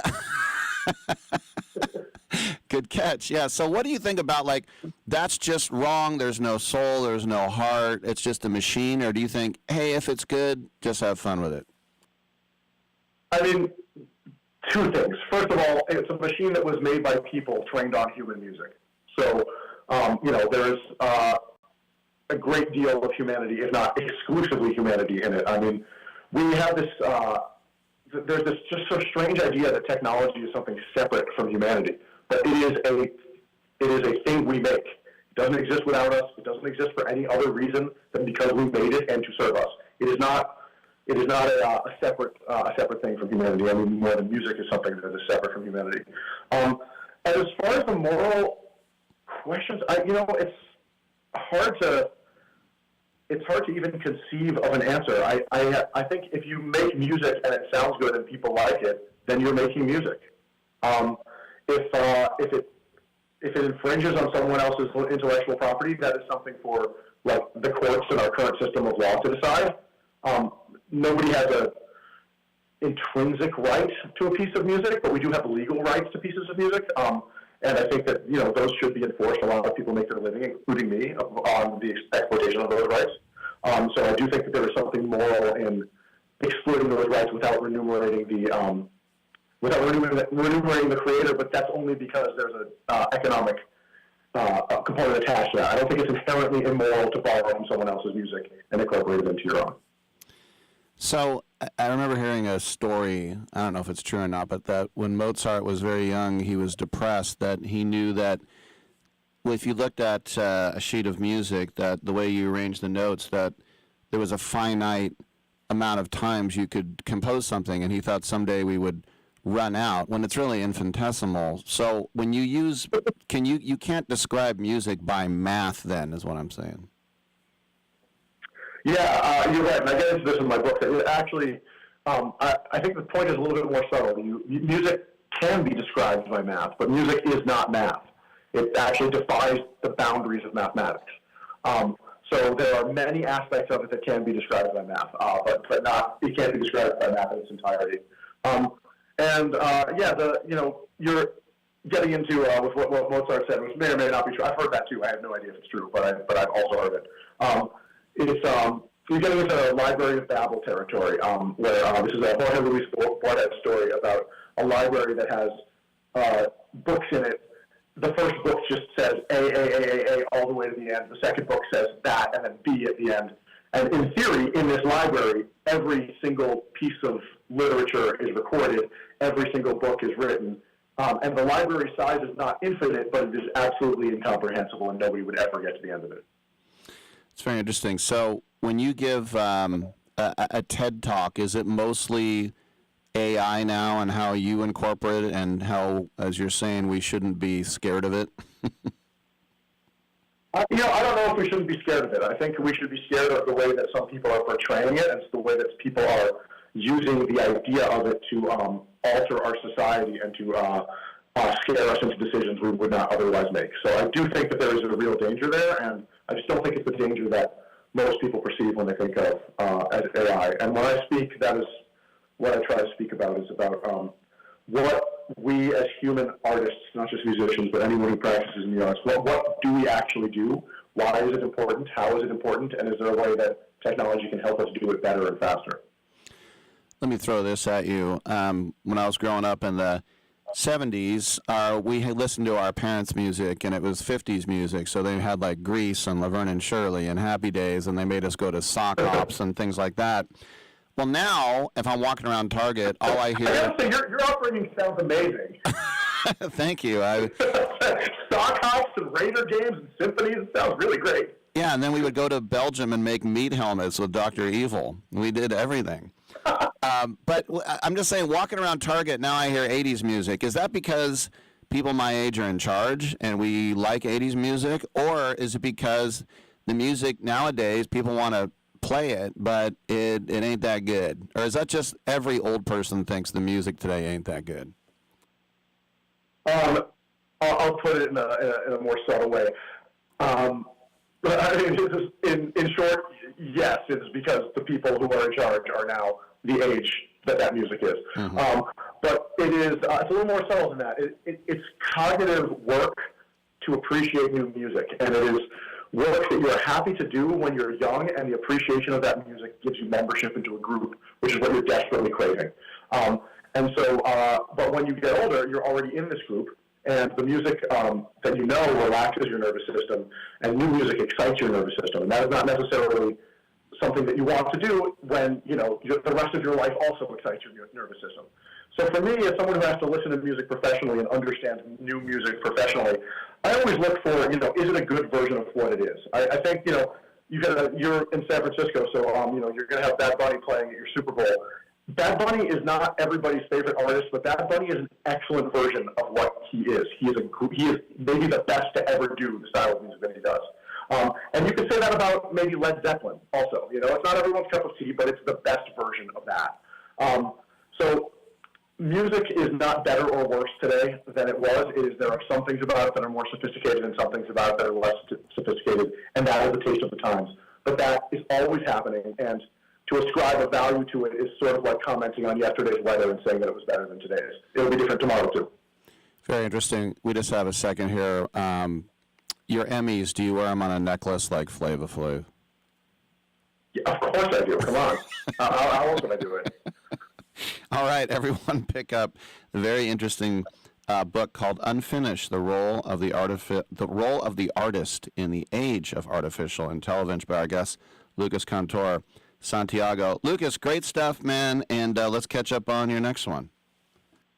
Thanks so much for having me, and I'm looking forward to doing it again. All right, good stuff. Speaking of Schubert, I remember, God, it was so long ago, I have no idea what the movie was, but it was with Gérard Depardieu, who I believe was convicted of rape, and then he was in this movie called Green Card, and everyone thought he was so wonderful. Anyway, it was something it was in French, and so whenever he heard Schubert, he would hear a record, and he was like, Schubert is making me cheat on my wife. It's France, fellas. Remember France? They did the Lewinsky thing. They go, why is everybody mad? Seduction is a part of it. Why would anybody be mad? And I remember my dad goes, is that what we want to be? Do we want to be France? I'm like, I don't know. It's a good question. Come on back and we will talk to Aliyah Boston.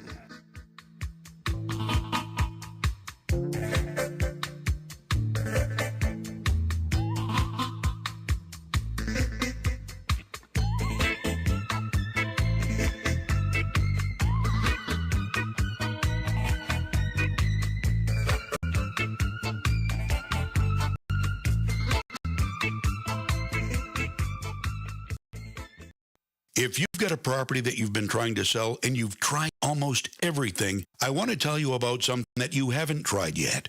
You're going to think this offer is too good to be true, but it's not. Thousands of customers have sold their homes in any condition with Need to Sell My Home. This is a real opportunity from a highly rated company that buys homes all over the country. Did you know it's possible to sell your home right over the phone with no real estate commissions and no pesky open houses? Plus, every offer is a cash offer with no mortgage holdups. To find out how much you can sell your home or property for, call now. Take 5 minutes of your time and call for this 100% free quote to sell your home. 800-430-0674. 800-430-0674. 800-430-0674. That's 800-430-0674.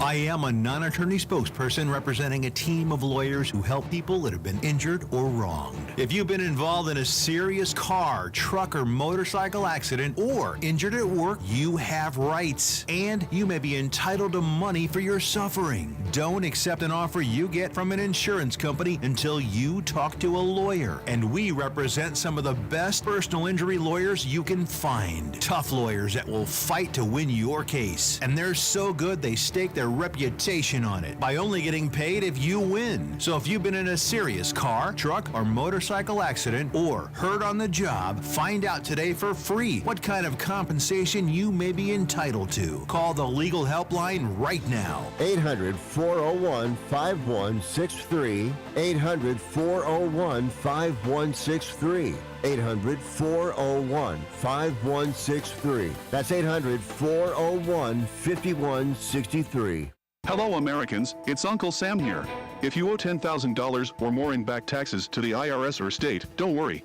I've got important news that may help you negotiate a lower tax bill. In today's economy, the IRS has released a variety of new rules and is offering more flexible terms to help Americans looking to settle their IRS debt. If you apply today, we may be able to lift your wage garnishments and release a freeze on your bank assets or business. Our team of tax professionals can resolve your case and stop collection actions against you. Even if you've been audited or haven't filed a return in years, they can help. Call right now and find out if you qualify to settle your IRS debt for far less than what you owe. Pick up your phone right now and call us for a free $500 IRS tax review. Don't wait. Here's the number. Call right now.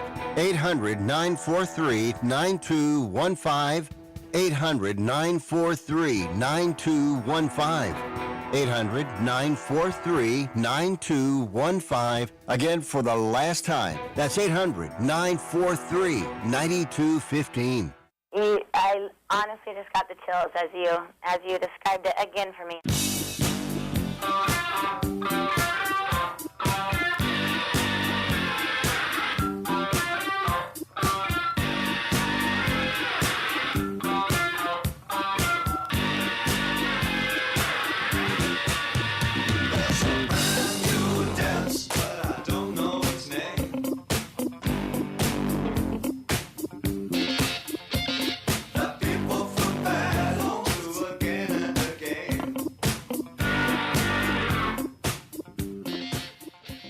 You must be crazy. Use a DOG. And if you was my man, I would have been kicked you out of my house by now.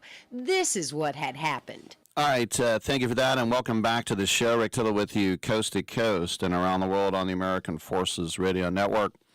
It's our pleasure to welcome to the show Aliyah Boston, star WNBA player, and she's here on the behalf of Lily, the YMCA of Greater Indianapolis, and her Indiana Fever in supporting Lily's The Court is Hers. It's a program dedicated to creating more opportunities for girls to play and thrive in basketball. Aliyah, welcome to the show. And as much as we have seen the explosion of women's sports lately on the professional side, we have to remember that still by the age of 14, girls are still dropping out of sports at a much higher rate than boys. And I guess that's what you guys are trying to remedy, right? 100%. It's just so important for young girls to know that there's so much more opportunity for them to stay in sports. And so I love this initiative because it keeps young girls active and allows them to just continue to build relationships and understand there's so much opportunity within it. I remember talking to a friend of mine, older than you, but she wanted to play soccer when she was growing up in England, and she said it would have robbed me of my femininity. No one would have been my friend anymore. And I thought, we're still in that world. We're not in that world, I would think, but are still girls told, look, that's what boys do, you need to stop now? I definitely think so, and that's why I think it's important for us being in a position that we're in to continue to be great role models for young girls so that they know that it's not just something that boys do and that only boys can play sports and only boys can be in the weight room, whereas girls can too, and that we just have to embrace it. I was listening to a podcast with Bill Burr, and he has a young daughter, and she would go to the skate park and watch the boys skate, and he said, why don't you do it? And she said, well, that's what the boys do. And he's like, no. You can get a skateboard and you can go yourself. You know, it's like, I think sometimes it's like almost in the DNA, like, well, we don't do that. It definitely can be. I mean, I think back to when I was growing up and I was first starting to play basketball, and I played in a co-ed league. It was my sister, one of our other friends, and me. It was 3 girls in this entire basketball league going up against all guys. And if we would have stopped right there because we didn't see another girl outside, my life would have been so different. But that didn't impact me because, one, my parents did a great job of just letting us know that girls play sports too, and girls can be the big dogs as well. And honestly, that helped change the trajectory of my life. I just think about, we always think of the Caribbean and the Virgin Islands as idyllic, and I'm sure in a lot of ways it was, but you leave when you're like 12 to come to, funnily enough, the Boston area. And what was that like culture shock-wise for you? Yeah, it was completely different. When it came to sports, I mean, the opportunity was different. I mean, I would drive from Boston to New York for AAU practices on the weekend. We played basketball year-round versus in St. Thomas, where our league was kind of just in the summer outside of, like, school league, but the competition wasn't great. We played the same, like, 2 teams. I still remember the first winter in Boston was the worst winter in New England in years. And I was like, what are the chances that I'm 12 years old, I don't even own a winter jacket yet, and now I have to go find one immediately and some snow boots. It was kind of crazy. And then coming out of high school, you could have gone anywhere. I think probably people assumed you would go to UConn. And I guess you picked South Carolina. Was it mostly because you were going to play for Don Staley? Yeah, I loved it. Honestly, my visit was amazing. And I just knew that playing for Coach Staley was the right fit for me. Their program, the way that they ran their offense, and the way that the way our relationship was just super important. And so I was like, South Carolina is definitely the one. How close did you get from going to stores at UConn? It was pretty close. UConn and South Carolina were my top 2. Those are my last 2 visits as well. And it was such a hard decision, but I knew I made the right one. And so, being the number 1 overall pick, you have this pressure on you. You rose to it, and then, of course, now you had another teammate come in, number 1 overall pick. The lights get brighter and brighter and brighter in the WNBA, but that's probably something that you welcome that, right? Oh, 100%. I feel like you continue to want the game to grow, and it's been doing that. It really has. There's so many eyes on us, and I feel like there's no better feeling than wanting to continue to play in front of sold-out arenas, especially when we're at Gamebridge and everyone's coming to our games. They're coming to see us on the road. I mean, it's just super exciting, and it truly is a blessing. And then also, you guys have to police yourselves when, a rookie's getting an extra elbow, maybe a shove, and it's like, stop picking on our teammate here. I mean, I feel like it's when you're a rookie, everyone, especially the number 1 pick, everyone always wants to make sure that you know that they were here first. It's so funny, but I think you just continue to understand the game and you just continue to play because at the end of the day, it's basketball and we're just hooping.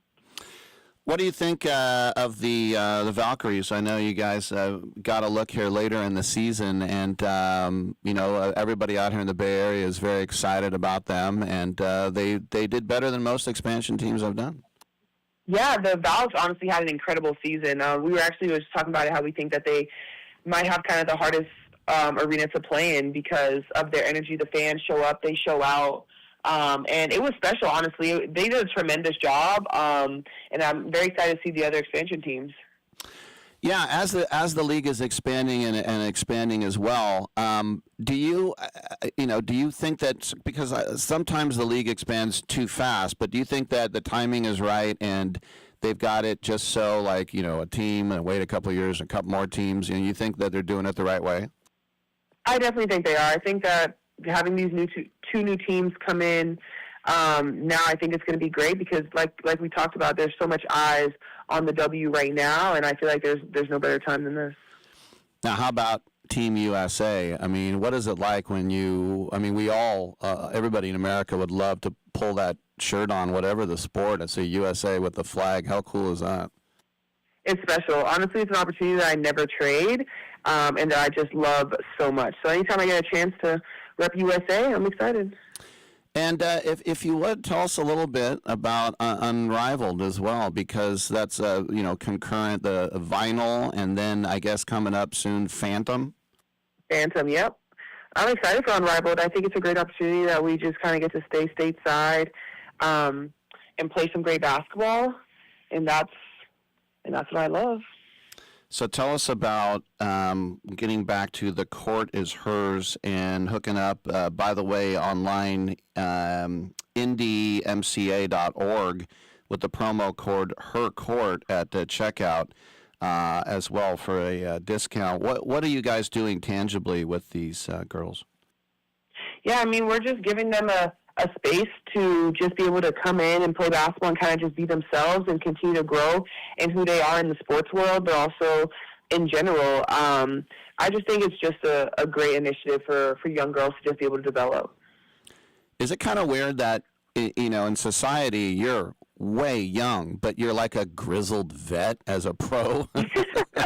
Yeah, it is kind of crazy. I was just talking about that when we were at USA camp, and how, like, I can kind of be a vet, but I'm also just super young and yet one of the youngest because of just, I've been in the league now 3 years, which is kind of crazy to me. But it definitely is crazy. But, I mean, I embrace my role, whether no matter what it is, and I just rock out from there. Great stuff. Once again, indymca.org, part of Lily and the Indiana Fever. The court is hers, and we've been speaking with Aliyah Boston. Aliyah, great stuff. Keep up the good work. And thank you so much. All right, thank you. Very good. Aliyah Boston, everyone. And, what's funny is that, she says that, they kind of push you around a little bit. She's 6'5", 220. I don't think too many people probably tried to push Aliyah Boston around as well. Fantastic player as well. 1-800-878-PLAY. One other thing that I wanted to get to before the break, I saw somebody mention this, and I just want to address it. It's super important, but they said now that Jeff Kent is in the Hall of Fame, then Chase Utley has to go in. And I'm like, what? Now, it is a relatively weak ballot. We talked about that before, When you think about Cole Hamels, is probably the number one guy. But, look, Chase Utley, I'll never forget when in the playoffs against the Giants, he got a hit, and Jonathan Sanchez was the pitcher of the Giants, and Chase Utley, you could hear him standing on first base, and he looks at Jonathan Sanchez, and you can hear him say, "What's Bull S?" Because apparently Sanchez said, "That's Bull S," and Chase is like, "What's Bull S?" That's my favorite Chase Utley memory. He's been on the ballot 2 times. The first year he got 28.8%. The next year he got 39.8%. So he jumped 11 points exactly. But if you want to compare him to Jeff Kent, we know that the early ballots have come in that he's up to around 50%. Now, if you think about guys who 50% of the vote through their third year, and then you think about names that are going to be coming soon that are going to overshadow him, like Buster Posey, Albert Pujols, Yadier Molina, Miguel Cabrera, and even like Joey Votto, Jack Greinke, those guys are going to be in there. But if he can get to 50%, then maybe he can get to 60%. Look, he was a good player. He was a really good player. Let's look at the numbers. Career .275 hitter. Nothing to sneeze at. 150 or so hits below 2,000. 259 home runs. 6-time All-Star. Won a World Series. Won another pennant. Wasn't a regular starter until he was 26, a late bloomer. But you could say what they're saying there is, well, more All-Star games than Jeff Kent. And Ryan Sandberg, he was only good for 6 years. Ryan Sandberg hit way more home runs. Had a good run of about 5 years where he was like a 300 hitter. And there are only 21 Hall of Fame second basemen. And you could say, well, his WAR is 15th. So it's better than 6 of those guys that are in there. I just think about guys who played that position who I would say were better, like Robinson Cano or Robbie Alomar or Craig Biggio. He was a great competitor. Yeah, there's no doubt. And if you say he's better than guys who are in there, like look at his numbers compared to Bobby Dorr and Nellie Fox or Tony Lazzara, Johnny Evers. I never saw any of those guys play. But that for people to say, or anyone to say, If you put Jeff Kent in, now you got to put Chase Elliott in. I could not disagree more. All right, let's take a quick break and come on back on Sports Spot.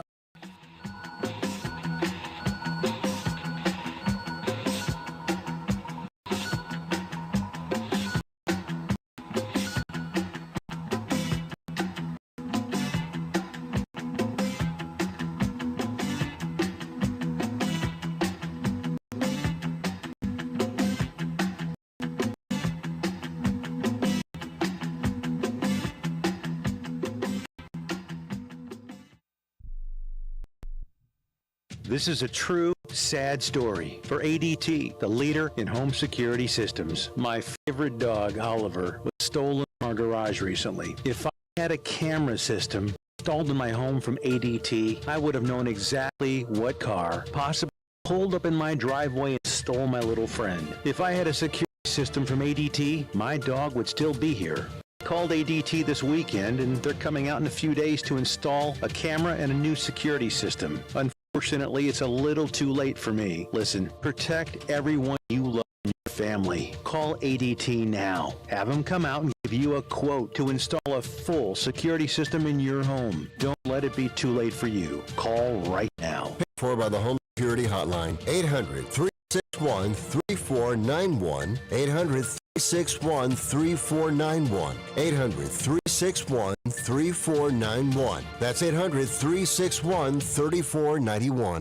Hey, airline travelers, let's say you have a problem and you need to change or cancel an existing airline reservation. What do? Well, Skywatch is a free service that can help anyone with any airline reservation fix it. Whether you want to cancel it, change your dates, or add passengers, we can help fix airline reservations. So you get exactly what you need. We've updated our computer database and now have access to every airline around the globe. So now you can make one phone call, regardless of who booked your airline tickets, and we'll change it, cancel it, and fix it for you. We know the insider secrets to fixing reservations the airlines don't want you to know about. So if you need to cancel, change, or modify an existing airline reservation, call Skywatch right now. It's a free call, so let us fix it for you. 855-325-5647. 855-325-5647. 855-325-5647. That's 855-325-5647. Do you want to add a boost to your sex life this weekend? Do you want to make your partner and yourself happy? Then call our special hotline now. We'll sell you those little pills that work below the belt for less than $1 a pill and deliver your package in a few days, just in time for the weekend. Our pill delivers almost the same results as expensive pills for less than $1 a piece, and you don't need a prescription. And ask about their buy 3 get 3 free offer. What are you waiting for? Boost your sex life and have a great time now. Less than $1 a pill, discreet delivery in a few days, and a buy 3 get 3 free offer. Dial this number and save it now. 800-245-2751. 800-245-2751. 800-245-2751. That's 800-245-2751. For by this is special too. It's a look. See, still got the old tagger on it. See, never even played it. You just put it. Don't touch it. Don't touch it. I wasn't going to touch it. No, don't touch it. I was just pointing at it. Well, don't point even. It can't be, no, it can't be played. Never. I mean, can I look at it? No, you've seen enough of that one.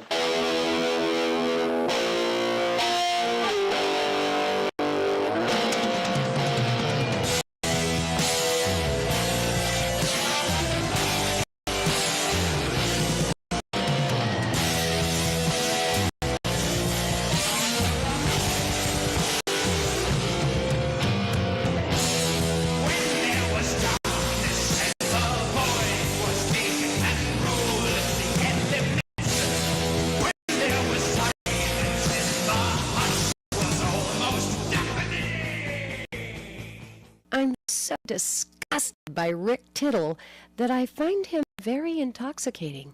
The late, great Rob Reiner right there. 800-878-PLAY, just a couple minutes. I was looking at some mock drafts, and it has the Giants accepting the Jets' offer of both their first round picks to move up to take. Fernando Mendoza. Then it has the Raiders second overall taking Dante Moore, the Oregon quarterback. You know what I think is funny is that for a while there was Lenore Sellers. He was the guy. And remember last year, Carson Beck was going to be the number 1 overall pick. He's now graded as the 12th best quarterback. Of course, transferring Georgia to Miami. So what I would do if I was the Raiders, and they never ask, is I would take a stout defensive player, and to me that's Arvell Reese. That's who I would take, the linebacker. And then in the second round, I would take Lenore Sellers. Or if you like Carson Beck, I don't. There are too many boneheaded picks. Or a Garrett Dismeyer or a Ty Simpson. Someone like that. I don't want Sam Levitt. I've seen him be too stupid at ASU. So do it like when, or I said Ty Simpson. One of those guys. Do it like when they drafted Mack and Carr, 1 first round, second round. Get Arvell Reese, and then get Lenore Sellers in the second round. But they're not going to do that. I'm Rick Tittle. Come on back.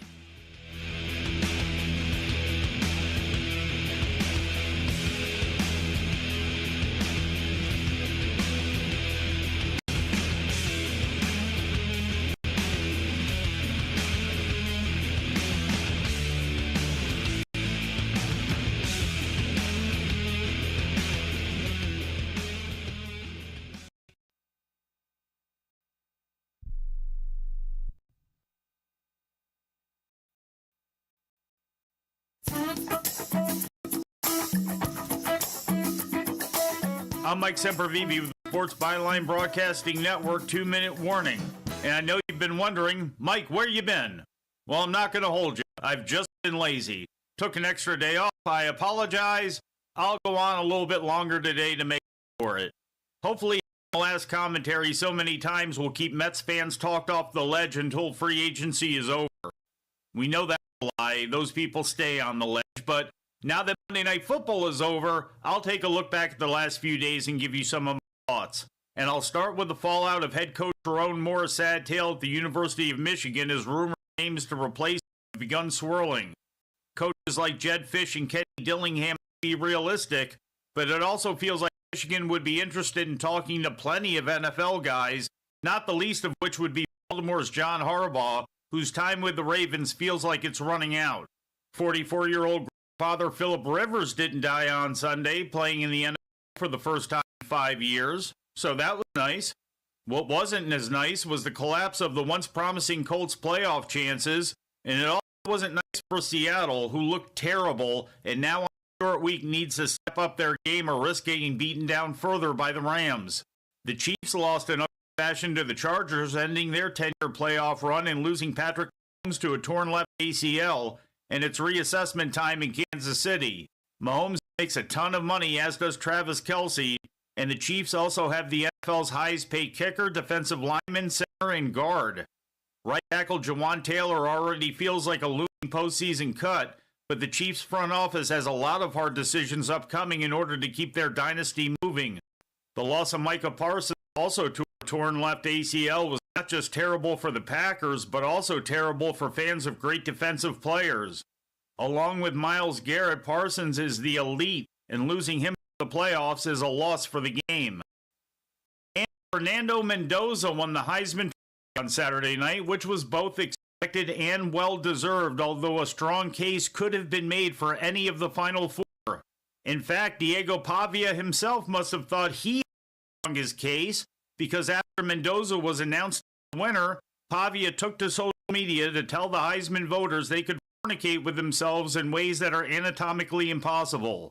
He since apologized, but for a quarterback who is barely 6 feet tall, it was a bad look to NFL types who are already looking to hold things against you.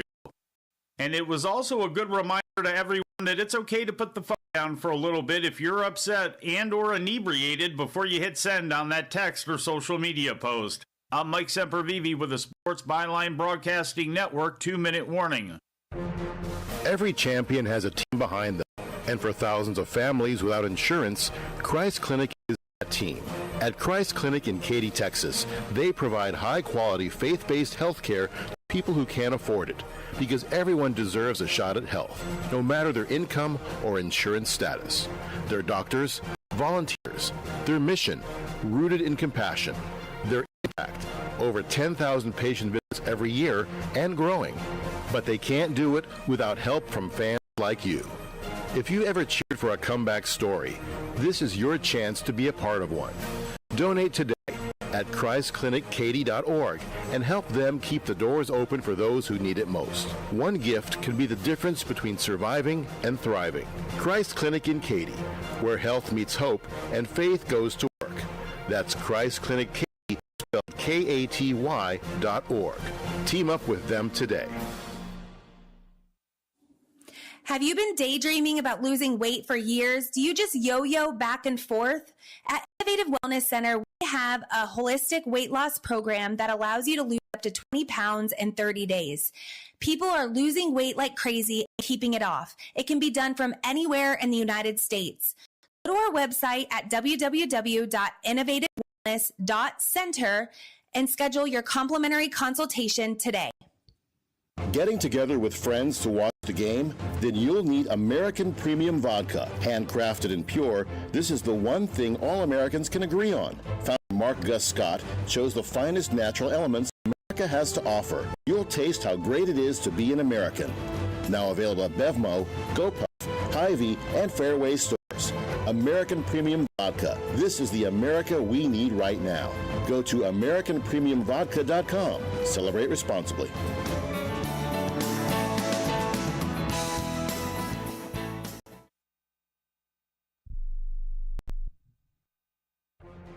Every champion has a team behind them, and for thousands of families without insurance, Christ Clinic is that team. Christ Clinic in Katy, Texas. They provide high-quality, faith-based health care to people who can't afford it, because everyone deserves a shot at health, no matter their income or insurance status. Their doctors, volunteers, their mission, rooted in compassion, their impact, over 10,000 patient visits every year and growing.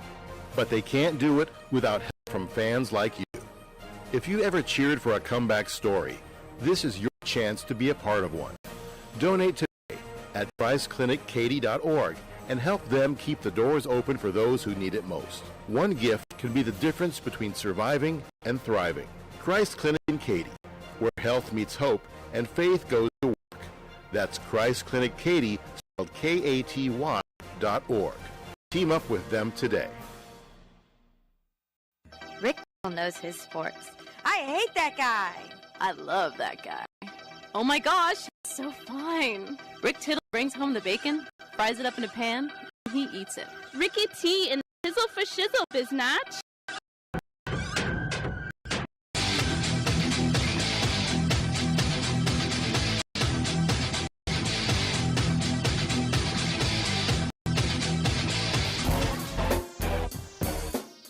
Thank you for that. Welcome to hour number 3. Rick Tittle with you, coast to coast. Twitch.tv. YouTube, very narrow streaming. I was looking at I was talking about those quarterbacks, and just the top 3, this one NFL scout website. They have Dante Moore, number 1, Fernando Mendoza, 2, Ty Simpson, 3. So Dante Moore out of Oregon, the best pure passer. Fernando Mendoza, his tape screams West Coast. He'll thrive in a timing-based passing game that values precision over power. And then Ty Simpson, the most NFL-ready quarterback in the nation. All right. That's what they said about Jimmy Clausen. He's the most NFL-ready. Why? Because he plays for Charlie Weiss at Notre Dame, and Charlie Weiss used to be Tom Brady's OC. Yeah. Okay.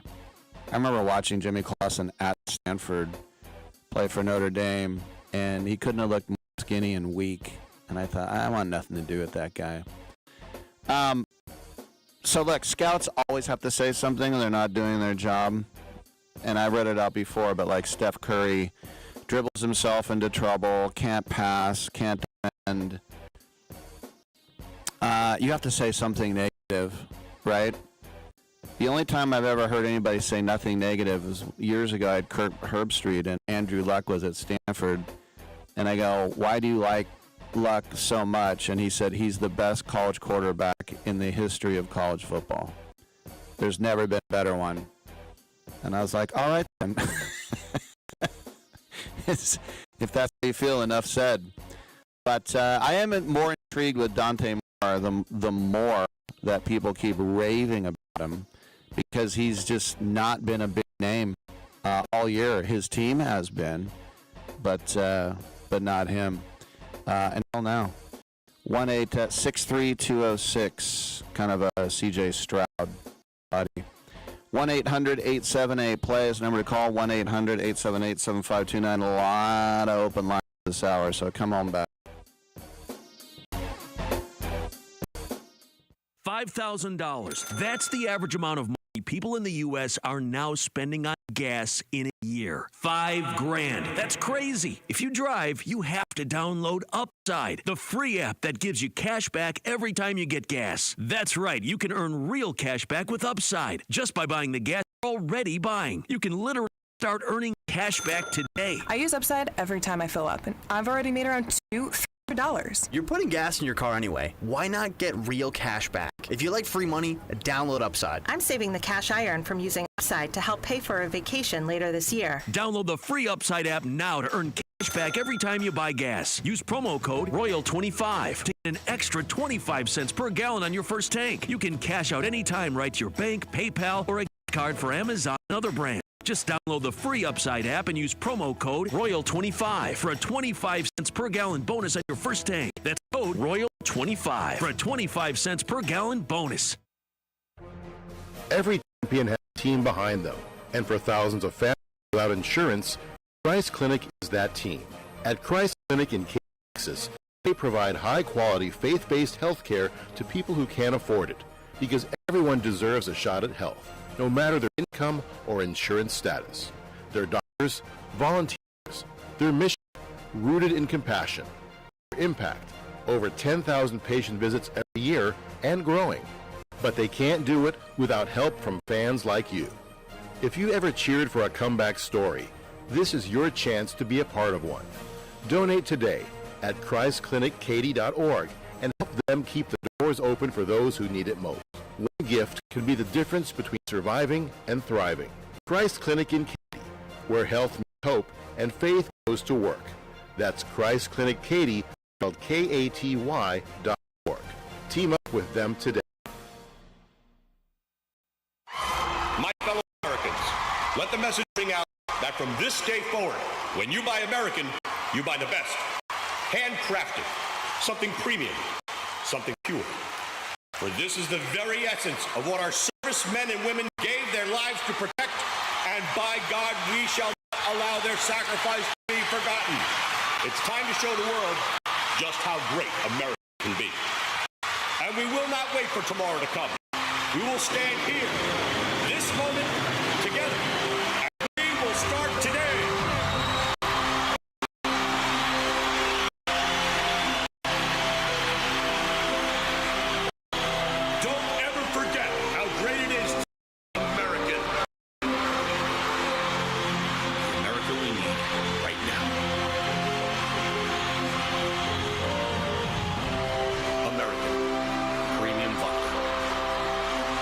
Responsibly.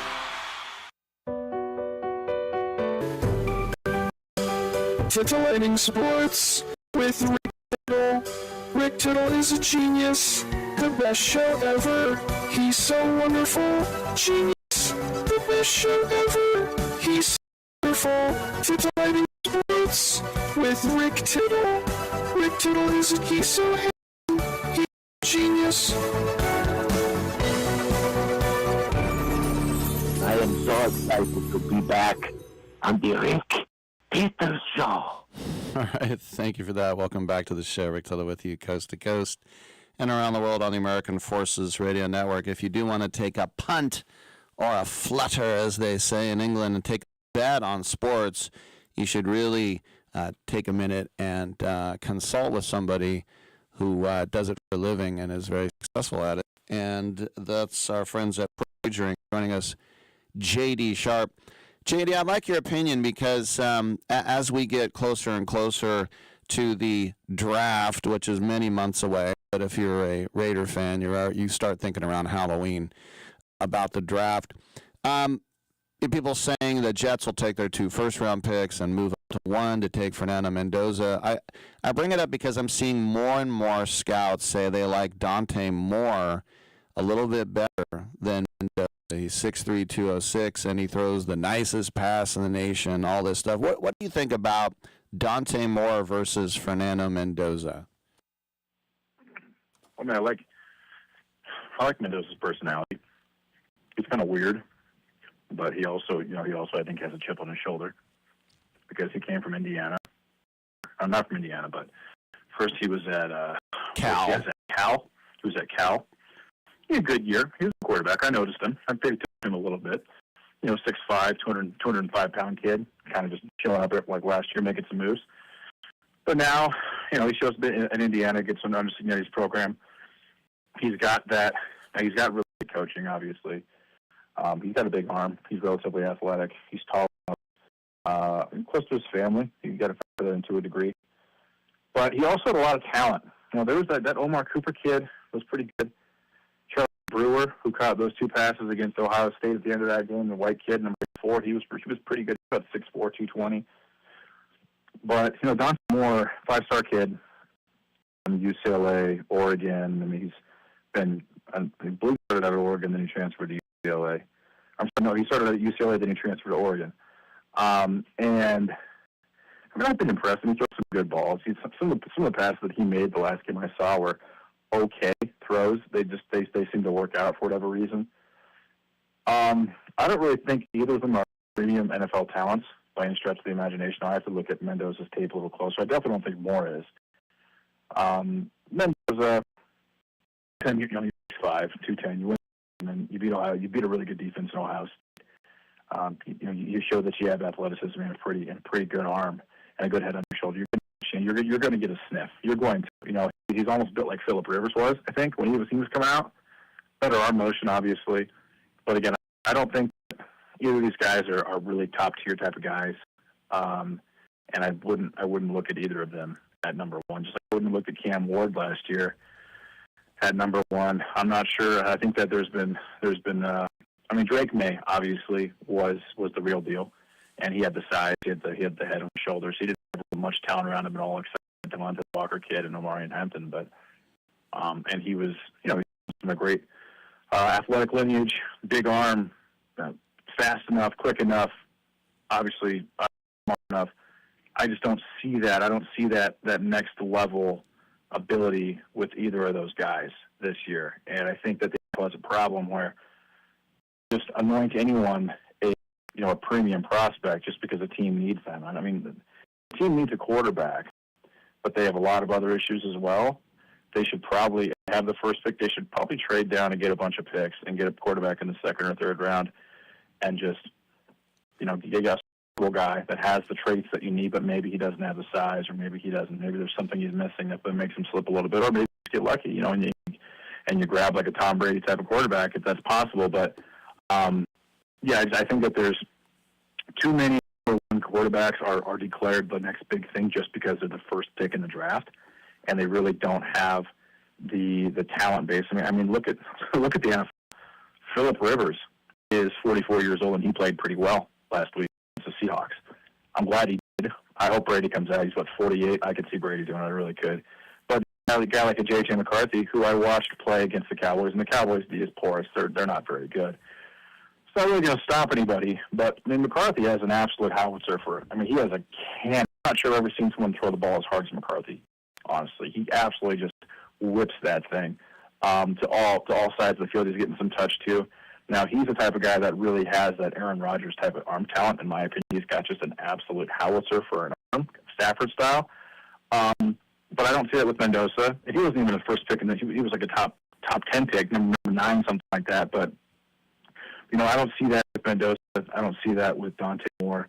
I'm not sure what I see about Arch Manning next year. I mean, I think he's a pretty good quarterback. I think he's a good athlete. He's made some good throws. I don't see like an incredible arm stretch. But I just because he was the first in the draft doesn't mean you need to pick a quarterback a la Tennessee. Look what happens. I mean, yeah, could Cam Ward be a great player? Absolutely. He could be tremendous. I think he'll play pretty well against the Chiefs because the Chiefs just aren't going to try to win a game for the rest of the season, I don't think. I think they just have the highest pick, or the highest pick possible. But just because you have the number one pick, if you have a lot of other issues, you need to trade that thing, get 4 or 5 more picks, and just build around that team and pick up maybe a quarterback in free agency, or pick up a quarterback in the second or third round and let him learn for a little bit, Rick. Yeah, for me, coming up, the Nolan Ryan of quarterbacks was John Elway. I mean, the guy, even his receiver said, "You're throwing it too hard." But anyway, I wanted just one. Absolutely, yeah. John Elway, Andrew Luck. Yeah. One more question for you, and that is, I agree with you because I saw one draft where the Raiders got it right, drafting Mack in the first round and Carr in the second. That's why I'd love to have them get like an Arvell Reese in the first.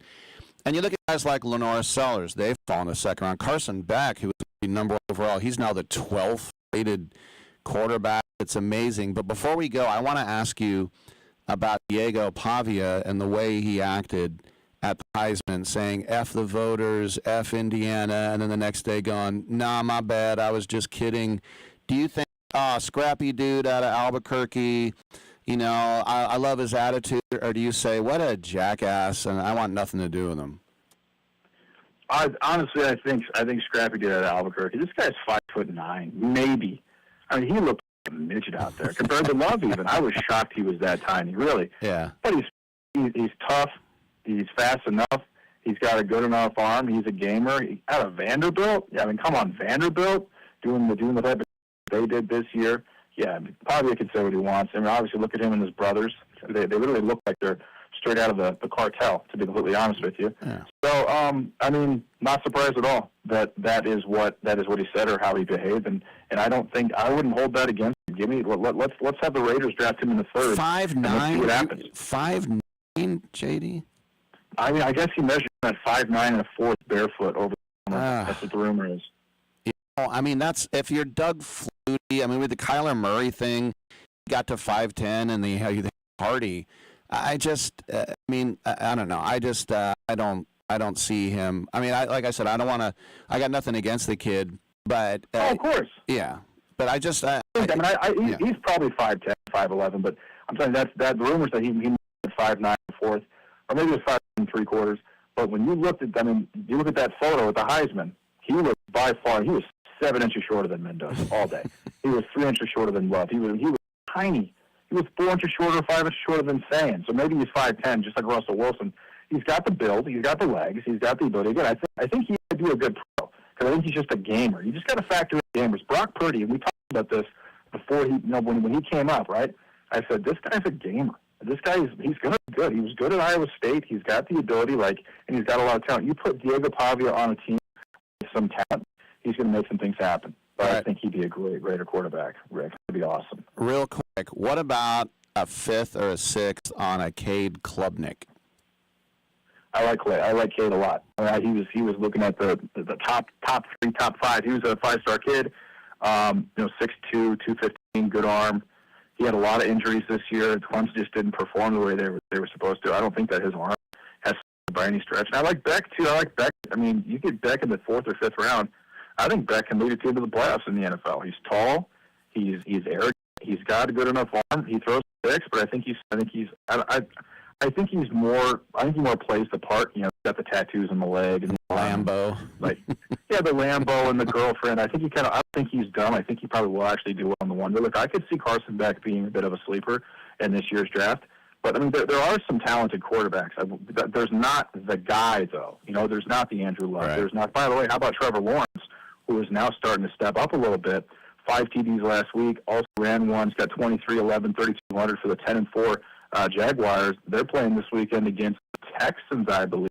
I think they can win that game. I like what I'm seeing. I don't know who they're playing. Somebody. The Broncos are playing the Broncos. Yeah, the Raiders are playing the Texans. They're going to get one. Yeah, the Broncos. I think they win that game. But no, I mean, but there's just no quarterback like that. That's just like a can't-miss guy that's never really lost games or has amazing physical talents like Josh Allen.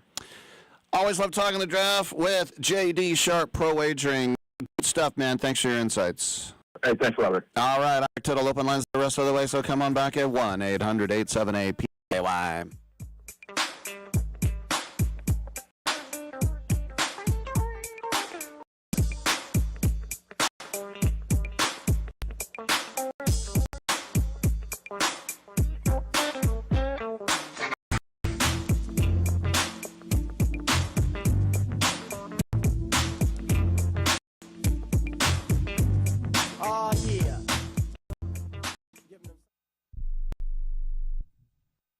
Everyone watches more than 5 hours of television. Really? And that's not counting mobile viewing. Get Dish TV and make that time worth it. With Dish, you can get hundreds of channels, access to all kinds of sports, tons of movies, premium channels, and more. Another thing that's really cool with Dish is you can watch most of your favorite shows on your mobile device anywhere for a lot less than cable. Yes, that's right. We are asking you to watch more TV and not less TV, but make it better television with Dish this time, anytime, anywhere. So call right now and learn how easy it is to save on your television bill and get the most out of your TV viewing experience. Dial that number and I promise you we're here waiting for your call because we want to save you money and give you better television. We are Dish TV. 800-293-0328. 800-293-0328. 800-293-0328. That's 800-293-0328.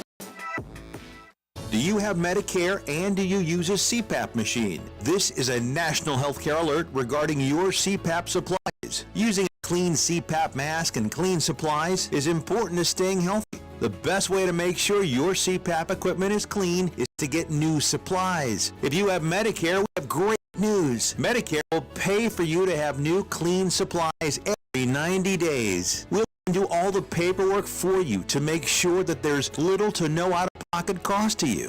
You don't even have to leave your home. We provide free in-home delivery. So if you're a CPAP user and you have Medicare, staying healthy with new CPAP equipment is easy. Just make a phone call right now to get started. Sponsored by Specialty Medical. 800-913-9739. 800-913-9739. 800-913-9739. That's 800-913-9739. Do you have a book? Get it out of your mind and make it a real book with a free guide to book publishing. Trying to publish a book yourself can be complicated. It takes a lot of time. Time that you could spend writing your book or even more books.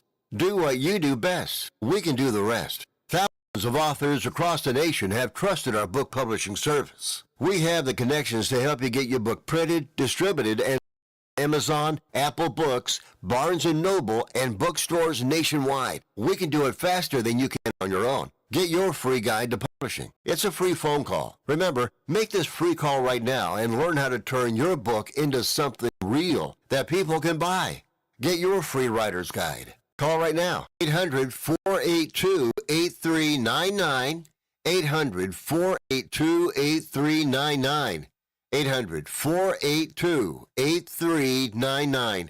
That's 800-482-8399. And by the way, can I just say, Rick, that Rick Tittle is one of the great names of all time.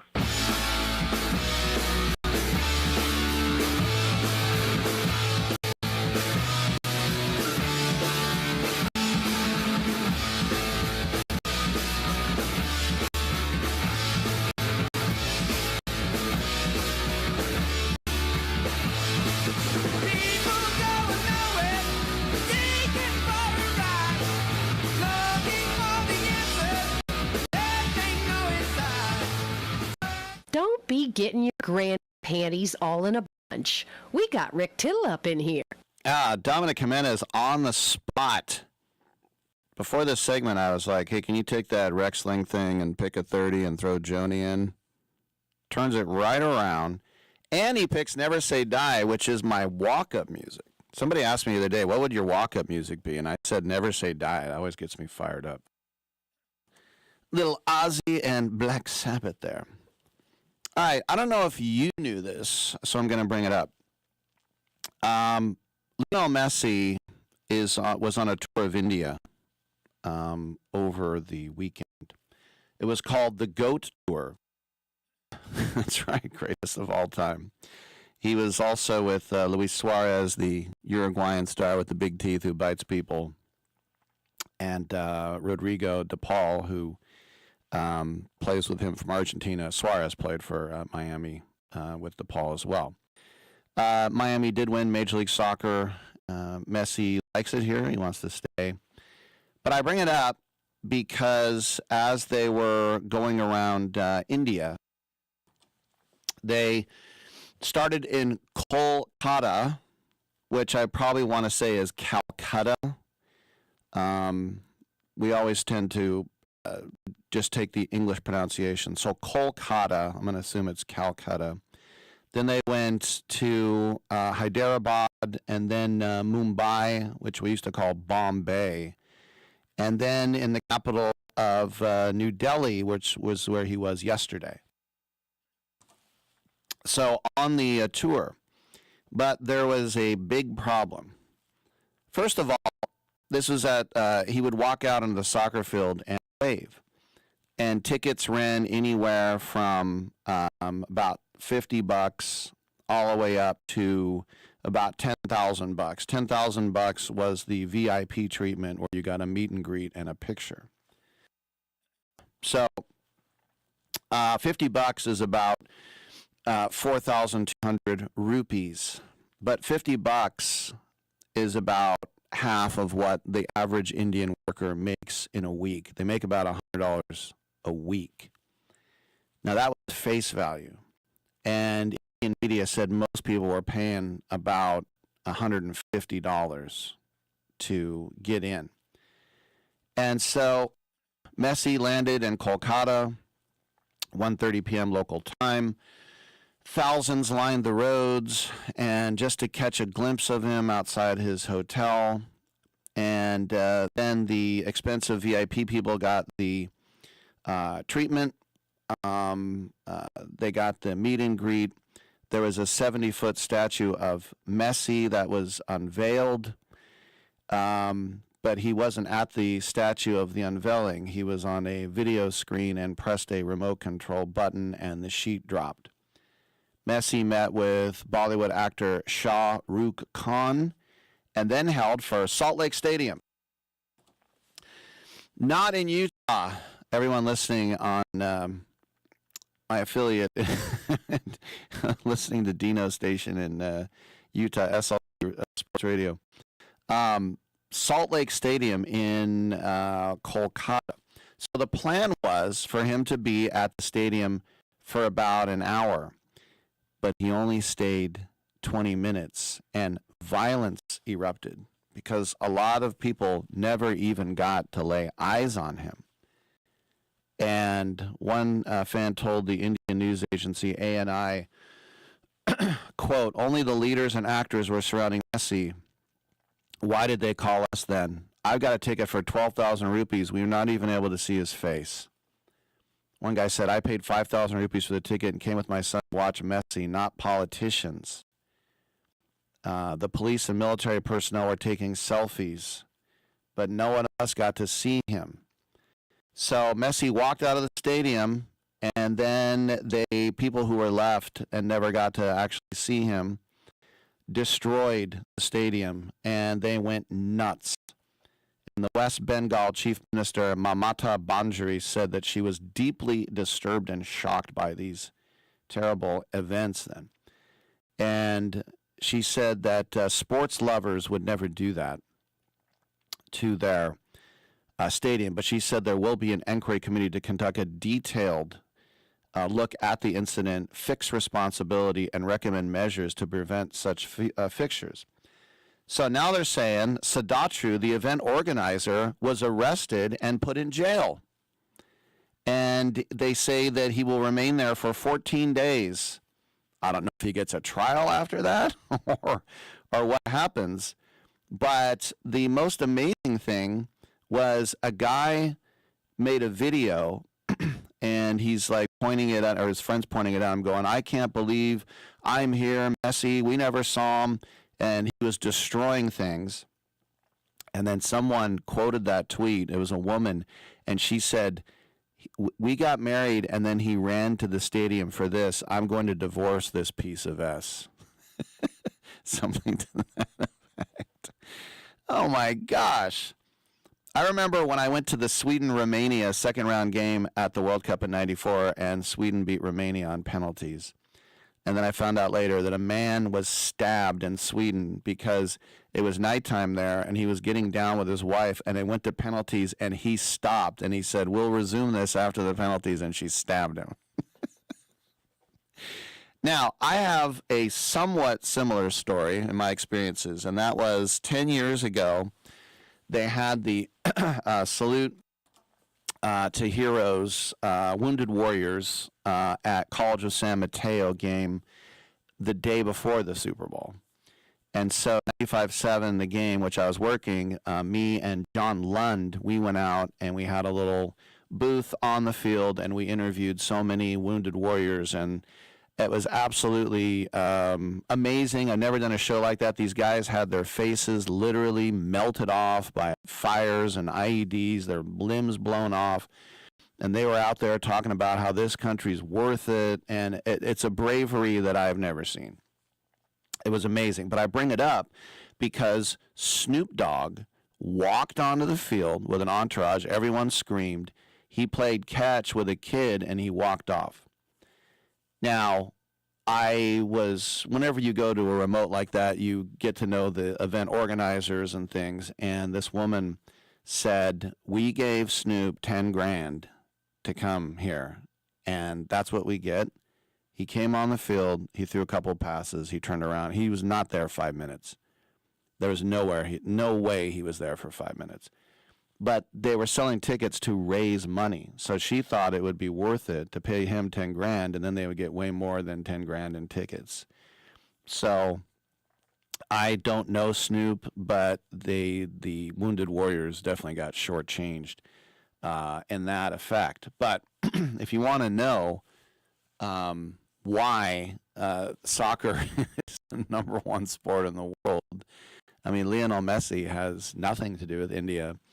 And, the two most populous countries in the world, India and China, they have lousy soccer teams, and I'm sure it probably bugs them. It's not in their culture at all. But there's no reason why India and China shouldn't be, in my mind, the population shouldn't be at least in the top 30. But it doesn't matter. If you're a star, if you win the Ballon d'Or, the Golden Ball from France Football Magazine, if you win that 8 times and you're Lionel Messi, it would probably blow your mind that, wait, Lionel Messi is coming here where we have no domestic league and we've never been to a World Cup, but he's coming here. I can see him in person. I could see somebody giving up half their weekly pay just to say, I will go do that, and then when you're not there, and then they destroy the stadium. Great story out of Calcutta, India. I'm Rick Tittle. We'll take a quick break and come on back on Sports Byline.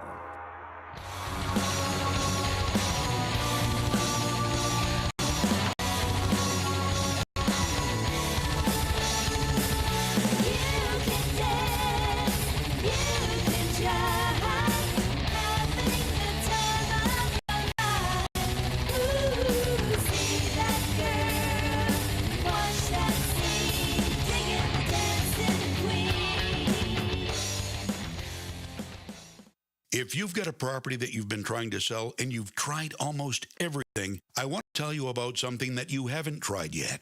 You're going to think this offer is too good to be true, but it's not. Thousands of customers have sold their homes in any condition with Need to Sell My Home. This is a real opportunity from a highly rated company that buys homes all over the country. Did you know it's possible to sell your home right over the phone with no real estate commissions and no pesky open houses? Plus, every offer is a cash offer with no mortgage holdups. To find out how much you can sell your home or property for, call now. Take 5 minutes of your time. Call for this 100% free quote to sell your home. 800-430-0674. 800-430-0674. 800-430-0674. That's 800-430-0674. My fellow Americans, let the message ring out that from this day forward, When you buy American, you buy the best. Handcrafted. Something premium. Something pure. For this is the very essence of what our servicemen and women gave their lives to protect, and by God, we shall not allow their sacrifice to be forgotten. It's time to show the world just how great American can be. And we will not wait for tomorrow to come. We will stand here, this moment, together, and we will start today.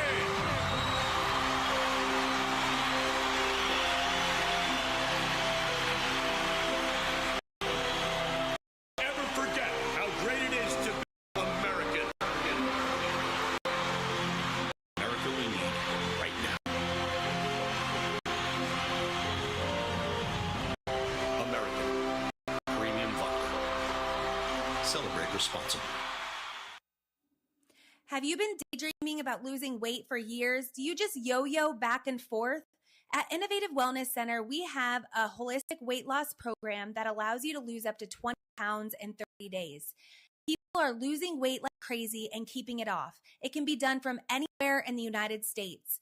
Go to our website, www.innovativewellness.center, and schedule your complimentary consultation today. Soccer season rolls on here on the Sports Byline Broadcast Network. This is the host of First Touch, the premier weekly global soccer show across the entire Sports Byline broadcast, iHeartRadio, TuneIn, Simple Radio, and around the world on the American Forces Radio Network. We're talking English Premier League, Champions League, our picks of the week, and a whole lot more. First Touch on Sports Byline USA Fridays at 5 p.m. Eastern. See you there. Oh, this is the worst looking hat I ever saw. Oh, it looks good on you, though.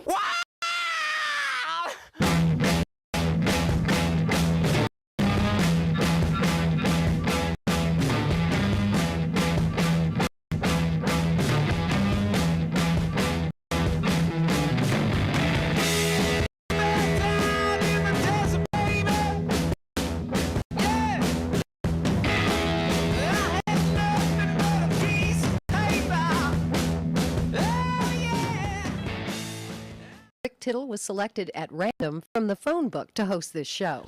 Thank you for that, and welcome back to the show. Rick Tittle with you, KOST.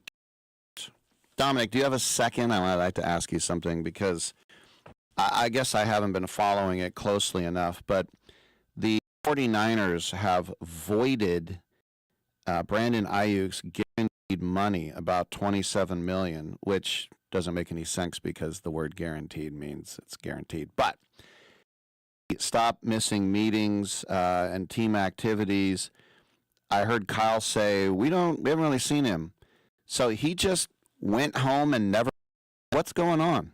So I think the initial thing was he was doing rehab in L.A. And the Niners obviously wanted him rehabbing with their people. That was in L.A. or not, it wasn't with the Niners people, and that was what started the whole actually going to come back this year, and then that actually was the reportedly what caused them to void the contract and the guarantees in the first place. Was he was not up to the responsibilities of his contract, so they voided it, and then it was like, okay, great, he's going to get traded. And shortly after that, and now that we're hearing more stuff now, he got put on the, I think it was called like the DNS list or something like that, where he legitimately did not show up to things. So, yeah, he was rehabbing in a way he wanted to that did not align with the rehab path that the 49ers had created. They voided his guaranteed money for next, which, like you said, is dumb because it's still on the books and the salary cap. It's just, I guess they don't have to physically pay him. And then he decided, like, all right, screw you guys, double birds, and just kind of ghosted and disappeared. And you think about how long was it, like 8 months, the whole, what's going to happen with Brandon? And then they go, we love BA, we want him around here, and disaster. Yeah, and especially when you go back and look at that draft, Ayuk, he was very good as a 49er. Some other wide receivers in the first round, though. Justin Jefferson, CeeDee Lamb. There were some definitely I understand the position harbors some of the most outspoken athletes in the world. A lot of the biggest personalities are wide receivers. And again, Ayuk's been good. If you're going to be this colossal of a headache, you should be better than Brandon Ayuk is. You got to be Barry Bonds if you're going to be a headache. If you're going to be Barry Bonds, or again, if you're going to be Justin Jefferson or Chase or something like that, even CeeDee Lamb with his ups, they're all elite wide receivers. Or even, perfect example with the 49ers, Terrell Owens. Giant pain in the butt, but you know what? Hall of Fame talent, one of the best wide receivers in the game. You put up with his BS. Brandon Ayuk, I can think of at least 15, 20 other receivers I'd rather have than Brandon Ayuk. He's not worth the headache, and apparently it's going to get resolved, but technically still under contract, so who the hell knows? All right, thanks for that. And as bad as it wasn't bad as a guy picked higher, Henry Ruggs. It wasn't that bad, but yeah, it is nuts. I wasn't a big fan of his at Arizona State, too, which is weird. I wasn't a big fan of Ricky Pearsall there where he left for Florida, I think. Because you root for Arizona State, are you harder on these guys? Because you couldn't stand Jaden Daniels either. I guess the territory. Jaden Daniels, everything was in slow motion, and he was so skinny, and that's when Herman Edwards was there, and it just, nothing worked. And so many times there'd be a guy open, and he wouldn't see it. And then when he went to LSU, I thought, why did LSU want him? But then again, that's a when I thought Mendoza was doing a downgrade going from Cal to Indiana. All right. Thank you for that, Dominic. Funny, too, because I was looking at this thing. Somebody put out this video about when fans get upset, like, the famous Kenny O'Brien and the Jets fans are like, UC Davis, we never heard of it. It showed these Bills fans when they drafted Josh Allen and the F words that were flying, that they hated this guy Josh Allen out of Wyoming. But I think the funniest one was the sanctimonious Chiefs fan, and he's all excited, and it said Patrick Mahomes, and he was like, this is why we'll never win a Super Bowl in my lifetime. There was Deshaun Watson, a great quarterback, and a great man, and a gentleman, and a citizen. We take, what's his name, Patrick Mahomes? Yes. You know that guy's 3 Patrick Mahomes jerseys, some bobbleheads, some trading cards, some mini helmets, some pennants. You know that is now the biggest Patrick Mahomes fan. And he probably robs bank in a wolf mask, too. Like Chiefsaholic. When is the Chiefsaholic movie or documentary coming up?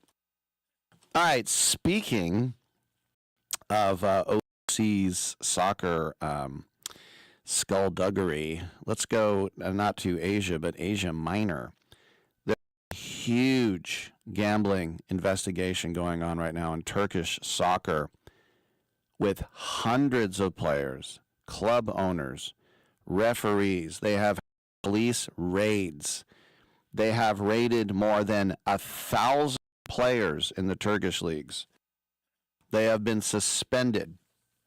The Turkish Football Federation president, Ibrahim Hashmanaru, said that he saw a growing sense of panic in Turkish football as these operations have deepened.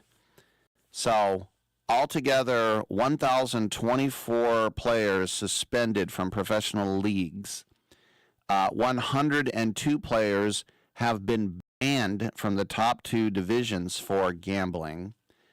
And then prosecutors have ordered the arrest of 46 people, including players, club presidents, referees, broadcasters. That's like Mehmet Tittle. So now, some of those are lower divisions, but there are 4 big teams. And first of all, you have the Istanbul teams. You have Galatasaray, Fenerbahce, and Beşiktaş. The other one is Trabzonspor. There's another one called Demirspor. Those are like the big 5, but especially Gala and Fener. Those are the big ones. And so Ceyhan Baltachi is the Galatasaray player who was detained by police. The Fenerbahce captain, Mert Hakan Yandas, was apprehended by police. And the former president of Demirspor, Murat Sankak, was also detained. I've always said that Turkish names, no offense, they don't really roll off the tongue. There's a lot of kind of glick, glog, gogloglu type of names. That's just me, my own personal. You might think French names suck. But apparently this was a 5-year investigation. And they looked at 571 referees. And they found that 371 were crooked. That's 371 of 571. So only 200, less than half, were legit. Some, one little bet time. Over 42 refs bet on 1,000 matches, and one ref, I don't know, you might have to probably get into like the Oakland roots. He bet on 18,227 games. That's betting on every, there's every game in England that day times whatever. So of the officials, 15 were top flight, so in the first division. So most of them were lower division, but that's still 15 in their top league. And so they have, they kind of broke down the timeline. I was looking at this at the BBC. Isn't it dumb that whenever I want news, I go to Sky News? Like, I don't go to any American outlet because I know it's going to be either liberal or conservative. I don't want to deal with whatever side I'm taking. 7th November, 21 people arrested manipulating match results. 3 days later, 8 people arrested, including Spor Murat Ozkaya was arrested, the president of that team. Then it said the 1,220 players were going to be suspended.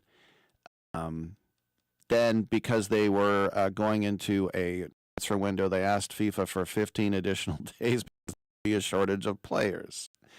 You would think so. Then a further 282 players suspended on November 20th.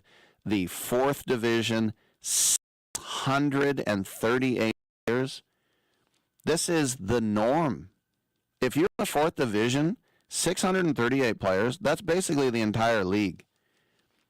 Reminds me, I had a friend, she grew up in the Ukraine, she went to medical school, and she became a doctor in the Ukraine. And her first day at the hospital, the doctors and nurses were all drinking vodka. They'd open up a drawer and have a shot, and they go, have one, and she don't drink. And then they went, you're going to tell the boss on